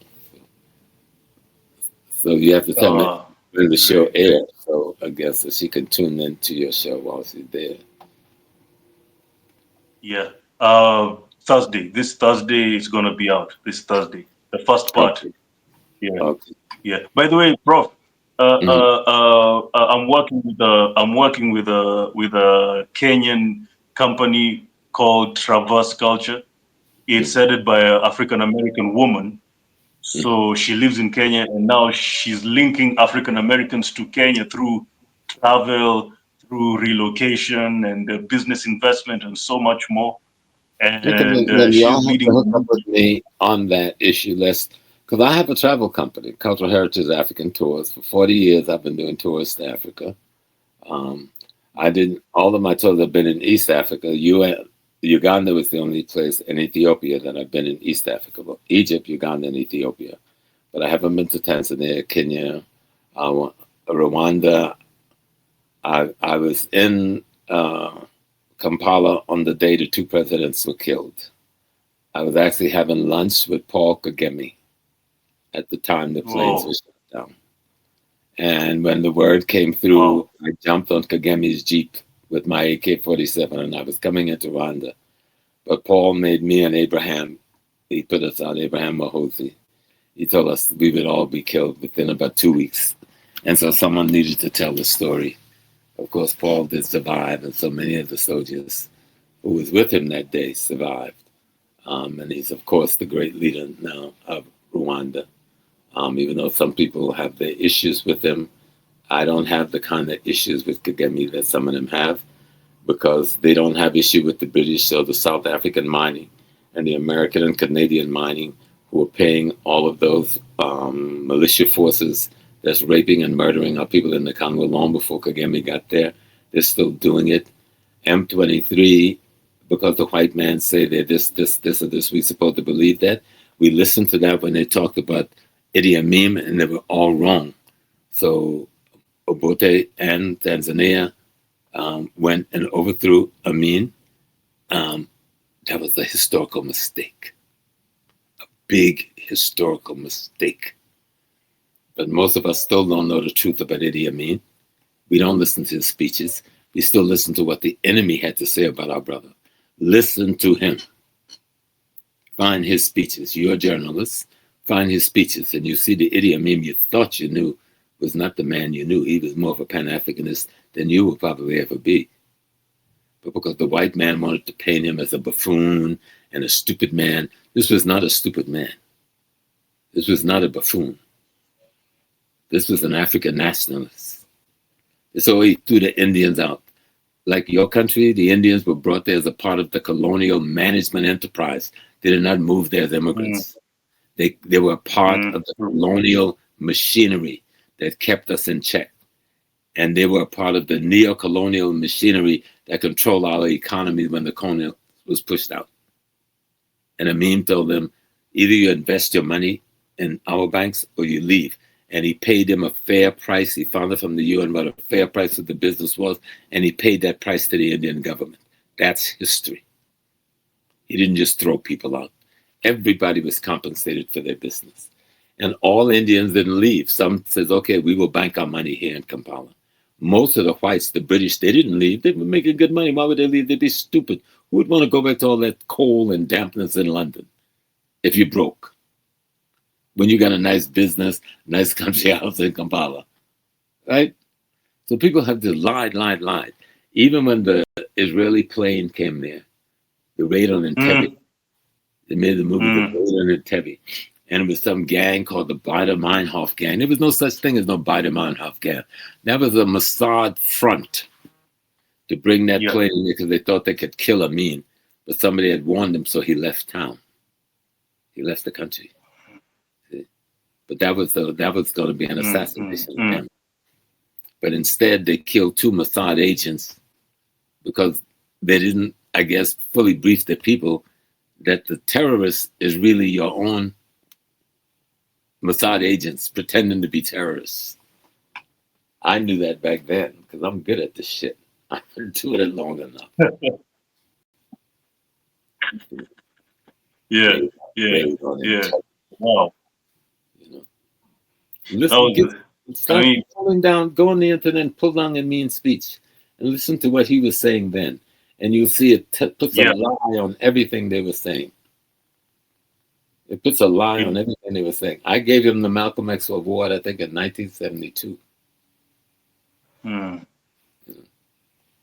So thank God I've always been blessed to be on the right side of African history. You have done it all. You have, Prof, you've done it all. You've seen it all.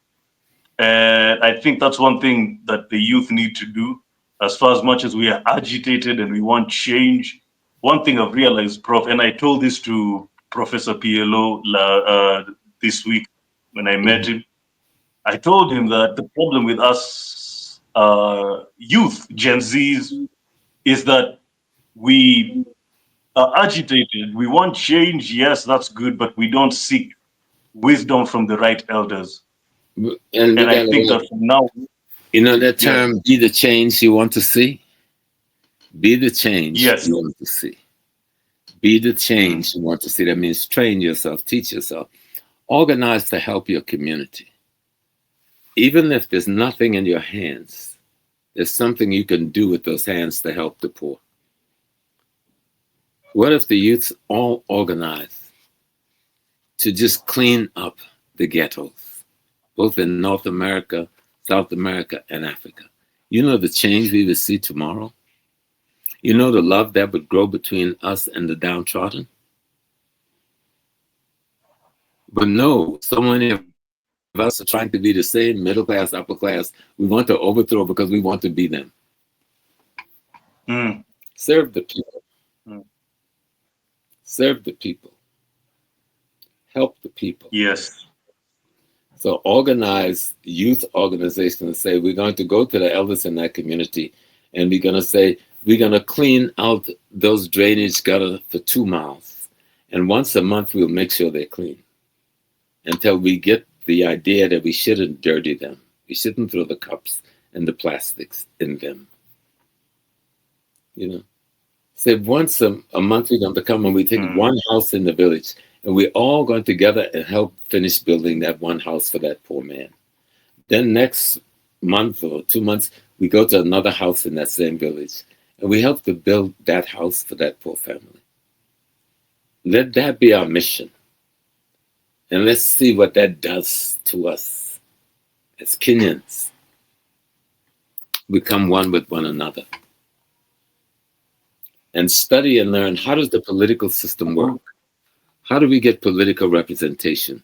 How do we get the youth who says, I disagree, on the ballot and not be just stuck, try to take somebody on the ballot from the same party you say you're against?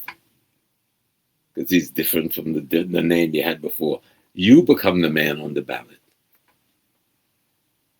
But you've got to organize. You got to serve the people. Go help the poor. It doesn't take much to build a clinic. What does it take besides having a building and a bed? Just some first aid kits. Just some, and a sanitary place. And someone that will be willing to learn basic first aid, who can be there to serve the community in their needs. Because most injuries is not catastrophic. It's basic, but because we don't take care of basic injuries, they become catastrophic. You understand? I mean, there was a time when I'd go to Ghana for years and years, I would take duffel bags full of duffel bags of medical supplies to rural clinics. To spend the whole year begging hospitals and nurses and other people, whatever you can bring home in a paper bag, bring it for us. And we will fill the duffel bags. So by the time the year end comes and we go to Ghana, we had maybe 50, 60 duffel bags of medical supply, suture kits, Band-Aids, antibiotics, all kinds of things, gauze. And we would split them up into small units and give them to the different clinics who had none of these things. There are things we can do. Yes. You know? And they said, oh, well, we don't have jobs. Okay, so you're going to stand here and die?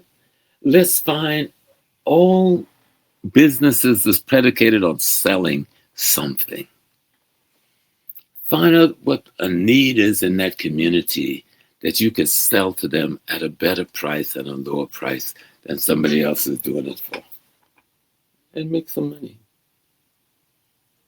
But do it collectively and bring our skills to the table, we'll get a lot accomplished. Food, clothing, shelter, safety, security, primary desire of all human beings on the planet Earth. Controlling economic, politics, and culture is the essential necessity for getting those things accomplished, supplying those needs. So, freedom of it. Africans want to be free. Thank you. You know. But I'm glad to come and hang out with you for a minute, and we get to know each other. But we always knew each other. Yeah. We're Africans. We are fighting the same enemies, no matter where we are in the world. They just have a different face on them, maybe a little different strategy. But the biggest thing they're trying to do is make sure to divide us in the West from you on the continent. So if you're going to look at that thing, it's not a rift between some black Americans and some Africans. That's the U.S. State Department. It may have started out with a few ignorant people, but they knew how to take advantage of that ignorance. But I don't even think it started out with a few ignorant people. I think they started it. They tested the water with that first group, that lawyer woman from California and the man, and then somehow they got to Tariq Nasheed. If you remember, Tariq Nasheed was going in just the opposite direction a few years ago. Why did that U-turn occur? Now, like I said, I was surprised because I watched all the Hidden Colors. That's where I discovered you, from the Hidden Colors, and I'm like, how did you move from the Hidden Colors to this. Like, it doesn't, yeah. Well, he may not be an agent. He just may be disgusted and tired of thinking that he's being taken advantage of by his brothers and sisters from the continent because of his own ignorance. Just like the brothers and sisters from the continent think they're being taken advantage of when they come over here by some of us. And that's from a lack of relationship. And I'm telling you that the State Department and the American Immigration Department is right at the center of that. Ask any brother and sister that you know who's immigrated here through the legal system, what were their instructions from the U.S. State Department vis-a-vis their relationship with us? And those who have the courage to tell you the truth will tell you. They told them not to have anything to do with us. Okay? Because they understand if you and me, the youth, well, I'm not the youth anymore, I'm an old man now, but if you, the youth of Africa and the youth of America and the Caribbean get together, the shit's over. It is over for them. Okay. Just the economy of African America, the African American economy is bigger than any single African country on the continent, except maybe Nigeria. And Nigeria is squandering it so much we don't even see it. Next year, African Americans will have the spending power of $2 trillion. Most of it is going to be spent with Asians and Europeans and Arabs. Do you hear me? What if we spend just 1/3 of that with Africa? God forbid if we could spend half of that with Africa. Yeah, half is over. Yeah. We'll get there, but they're going to work in every way they can to make sure we don't. We have to make sure we do. We have to work to make sure we do. That Brzezinski white paper that says, by any means necessary, Africans and African Americans are never to unite politically, culturally, or economically under Jimmy Carter, who's supposed to have been the good president. He was supposed to have been the nice African-loving president. He got peanut farms in Ghana and shit, all right? But he supported the policy of the disunification of Africans and African Americans. So you know what the rest of them. And it's Prof. And it's the same Zbigniew Brzezinski, who was Obama's mentor, if I'm not wrong. Yeah, he was one of them. And Obama was a Kenyan who couldn't spell Kenya spiritually. Yeah. But Obama was raised by a CIA mother. Okay, his mom was a CIA operative. Everybody knows that.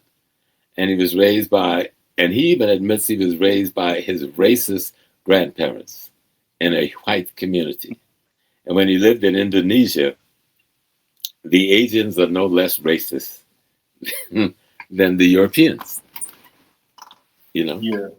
So he comes out of that. I knew Obama before he was president, by the way. I can tell you our little story. I'm at City College as a student at the time, a grad student. He's at law school at Columbia University. I'm fighting at City College against the formation of a group called NIPERG. It was a Jewish group of Jewish young people trying to create this consumer group, but it was just a way to give Jewish youth, Zionist youth, jobs and income. And I'm fighting to stop it. And they go to Columbia and get a group of Columbia law students to plead a case against me, who was at that time the director of the student union at City College. Who led the team from Columbia? Barack Obama. Right. And I kicked his behind. And even though I won the case, they still implemented, the school still agreed to end up forming the organization called NIPERG, which became a massive consumer advocate group in New York State. For some years, I don't hear about it now. Yeah, I know him from back then. Then I know him from Chicago because I did work in Chicago with Dorothy Tillman, who used to work for Harold Washington, who was the first black mayor of Chicago, who was killed in office. And I knew him then, and he was on the wrong side of black politics then. And so the Zionists got rid of Miss Mosley Braun, who was the U.S. Senate, and put him in place because he was supposed to run for the vice president with John Kennedy Jr., but they murdered him in the plane crash. And so they couldn't run the dead president's son because he was dead. So that they had to run Obama. And it worked. But Obama was a John Kennedy. That's America, my brother. And that is conspiracy. You know? So. By the way, I'm not a fan of him overall. His overall performance when it comes to black people. It was terrible. Yeah, I'm not a fan of him. He hurt us a lot. He had no respect for his people. He did nothing for Africa except to put a bunch of drone bases in Afrika. There was no Afrika in Africa before Obama. He put in 13 drone bases in Africa. It is the American CIA and the MI6 or MI5, whatever the British and the French intelligence that brought Al Qaeda to the Sahel. There's no Al Qaeda. What is Al Qaeda doing in the Sahel? Give me a break. They put it there to destabilize the Sahel because the French saw themselves in trouble and was trying to hold on. You know, just like they killed the president of Chad, and his son is such a coward. You know, that he doesn't even understand how to lead himself out of a chicken coop. You know, his dad was at least trying, but they said he got hit by a stray bullet on the front line or some shit. You know, they murdered him. So we understand the war that we're in. Even Magufuli and Tanzania, if you think he just had a heart attack or COVID, then you ain't got no brain. Nah. Okay? Nah. And that's so it isn't just the election that's causing the frustration in Tanzania. It is his death that was never resolved appropriately in Tanzania. You know, but it's almost time for me to go back to the family. We got 10 minutes left, and then you can edit it down. Yeah. Oh no, Prof. I mean, like, look, we can spend the whole day talking. There are so many things that I wrote down on my notebook, and we haven't gone through them. But please, let's organize a part 2. You have been through so much, Prof. Like you've seen it all. You've been through so much, and I'd like that. Very blessed, you know. You've been through so much, and I want you to come back, tell us more about Flight Lieutenant Jerry Rawlings, who is one of my, who's one of my mentors. I really look up to Jerry Rawlings. Jerry was a beautiful we got to be friends. The first time I met the president, I was giving him the Malcolm X Award. The last person I'd given it to was Idi Amin. And so now I'm giving it to President Rawlings. And this is before NDC. We're still in the PNDC era.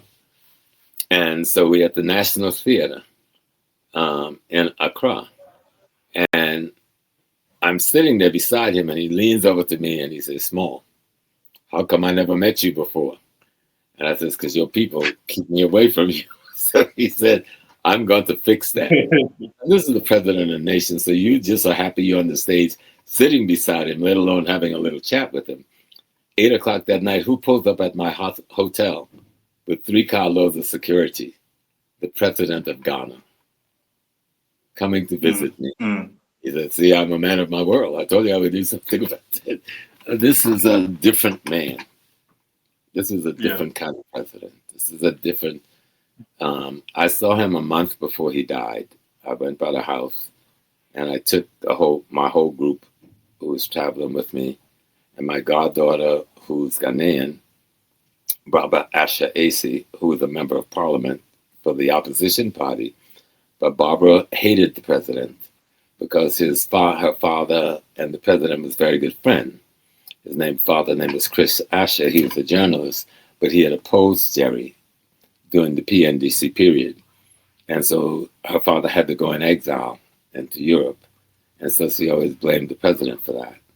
And so I secretly brought her with me to my group to the president's house. And I didn't tell Jerry. And I just prayed he wouldn't be angry with me. And as he had greeted everybody else and we had talked about some things, I said, "Mr. President, I have something, it's a kind of a gift, and it's a kind of something that needs to happen. So I brought a young lady with me I want you to meet." And he says, "Fine, where's the young lady?" I said, "She's sitting over there on the end." And he said, "Well, who is she?" I said, "She's the daughter of your friend, Chris Asher." And he jumped up and he started to cry. And him and Barbara embraced, and they went to the side and talked. So that was good for my daughter. She found her peace, and realized the man she thought was her enemy was never an enemy of neither her father or hers. Sending the father away saved the father's life, because had he stayed in Ghana, he would have surely died. And so that was the last time I saw Jerry. We took pictures that day, and we talked, and he came aside and took pictures with the group. But he was a special, special brother. We met at conferences abroad in Bermuda. I helped him write a speech in Bermuda. I think I like to say that's the best speech the president ever gave. And he got a standing ovation. And, you know, we were at the conference in Bermuda again. And he told me things that he probably wouldn't tell other people because I wasn't in that inner circle. And he told me, he said, one more time, he said, small, he says, you know, the thing they hold me, that they are most angry with me about was the killing of the judges. He said, I had nothing. He said, I had nothing to do with it. He said, I didn't give the order. And when I knew it was being done, it was after it happened. He said, but I'm the leader, so I had to take the hit. This is tears coming on this man's face. This is the president of the country. This ain't no punk president. This is a military officer of the highest rank. This is a jet pilot, okay? This ain't no silly boy, right? His heart, because this man loved Ghana. He loved Africa. You know, he said, they asked me, well, what are you going to do? You're going to leave Ghana when you're no longer president? He said, leave Africa? Have you lost your mind? Me leave Ghana? He said, I'm born in Ghana. I'm born in Africa. I would die here. That was his words. Wow. He was... Wow. And they made some mistakes. All governments make mistakes. But when you look at where he brought the government from under Lehman to where he brought that government back to a democratic electoral process that works, he set time limits on himself and stepped down. In the history of the world, no one had done that. No one. Yeah. You know? He transformed Ghana. Yeah. And he remained a head statesman for both the NPP and the NDC. Anyone that came to him for advice, even Kufuor came to him all the time. He was always counseling the president from the opposition. When he passed away. I don't believe he just passed away, I'll be honest. When I left him a few months ago, he was healthier than me. And, you know, he had a little tremor in his hand. Because you could see there might have been a little Parkinson's or something. But that wouldn't have killed him for the next 20 years. You know? But his daughter told me that when she went to pick him up that day, he was getting dressed to leave from the hospital. She went out to the pharmacy to get some things to come back, and her daddy's dead. So, you know, they'll say I'm causing conspiracy. Jerry, this is to you. You are my president, sir. I love you, sir. You're a good example. And Nkrumah would have been proud of you. Whatever mistakes you made, I think was outweighed by the good that you did.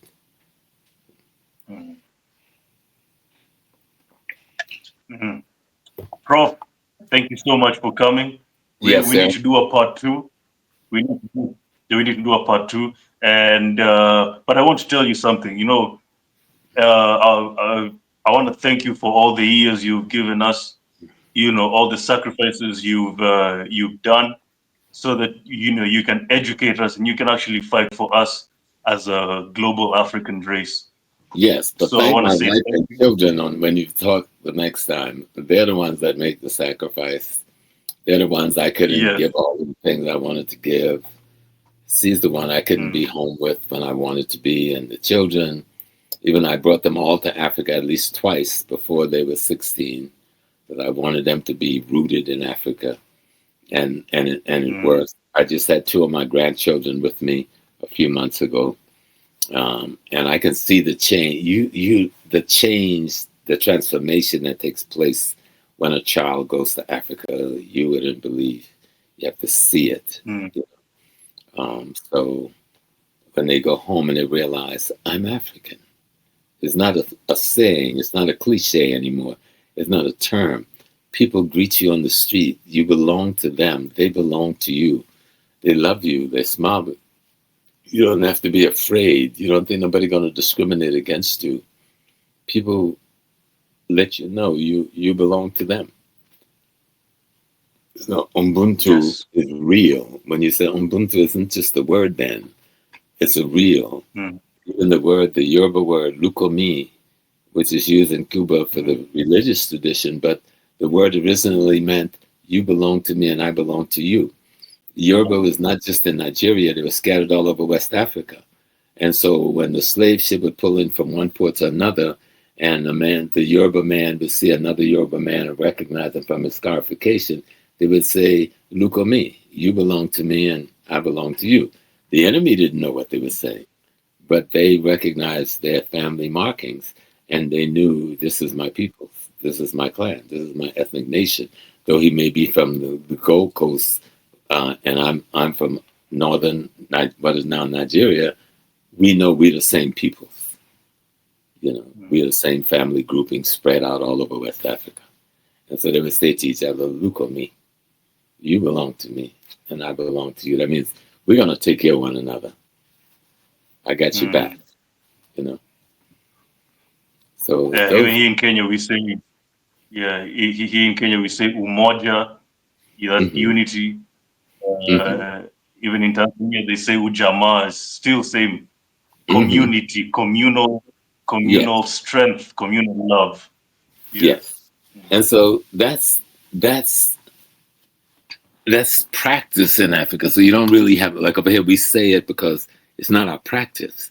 So we've got to remind ourselves to do it, to perceive it. At home, you just live it. And then you don't recognize the full value of it because you live it. And I'm looking and going, wow, I wish my people could be like that back home, And you take it for granted too much, the culture, where we need to accentuate our culture more. We need to accentuate our language impact more. Especially our Swahili, which is the largest spoken language in Africa. It would be wonderful if the entire continent took that as the first language. And we could still keep our other ethnic indigenous languages, but we would have a universal language, and that universal language should be Kiswahili. And then that would be a big step towards psycho-spiritual unity, because language carries the spiritual and the historical. But I need to go. I still have some business I got to work on today, trying to get prepared. I see my secretary's been calling me, popping up on the screen. So no problem. Look, I just want to say thank you, Prof. I just want to give you your flowers when you're still alive, and I want to say, because we always give people flowers when they're gone, but I'm gonna give you your flowers when you're still alive. I just want to say one. When I'm gone, I don't know what I can smell when I'm gone. So give it Prof, to me. this is one thing. Yeah, Prof. I want you to give the last word in this episode, but I want to say something. Here in Kenya, there's a low Pan-African level. It's not like the way Uganda is, or probably Nigeria.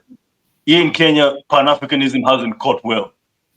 I can tell you for a fact, this platform, Sell Afrika to Africans, is one of the few platforms in Kenya preaching, spreading, and showcasing Pan-Africanism on a daily basis. We are only 3 to 4 platforms or people who are actually pushing this. So, I just want to let you know that Kenya Pan-Africanism is low, but it's picking up. And I want to be the person to pick up, because as the youth always follows the youth. And I want to be, to be the guy to jumpstart because Kenya was a Pan-African country with a Mau Mau, with Tomboya, with Kenya led with Kenyatta and Nkrumah and Ezekwe. They're all at the Pan-African conference in Manchester in England. All right. None of these movements ignited until they left that Pan-African conferences and went back to their respective homes. Okay. Mm. So what we need to show the people is the history of the Pan-African conferences, but start with the history of the Berlin Conference, which is what necessitates the Pan-Africanism. Had there not been a Berlin Conference, we would probably have no need for Pan-Africanism. But simply a call for African unity around African things. And so, absolutely, talk about the Berlin Conference and how we got these borders, these false borders. And then talk about the Pan-African Conference, especially the last two, where your president, first president attended, the president of Ghana attended, the first president of Nigeria attended, the president of Uganda attended, and so many others. And they came back home, Malawi, and South Africa, and they began to lead these political freedom movements after attending that Pan-African Conference. So make the connection between the Berlin Conference, the Pan-African Conference, and the freedom movements that, okay, my brother. Okay. So peace and blessings. Thank you so much.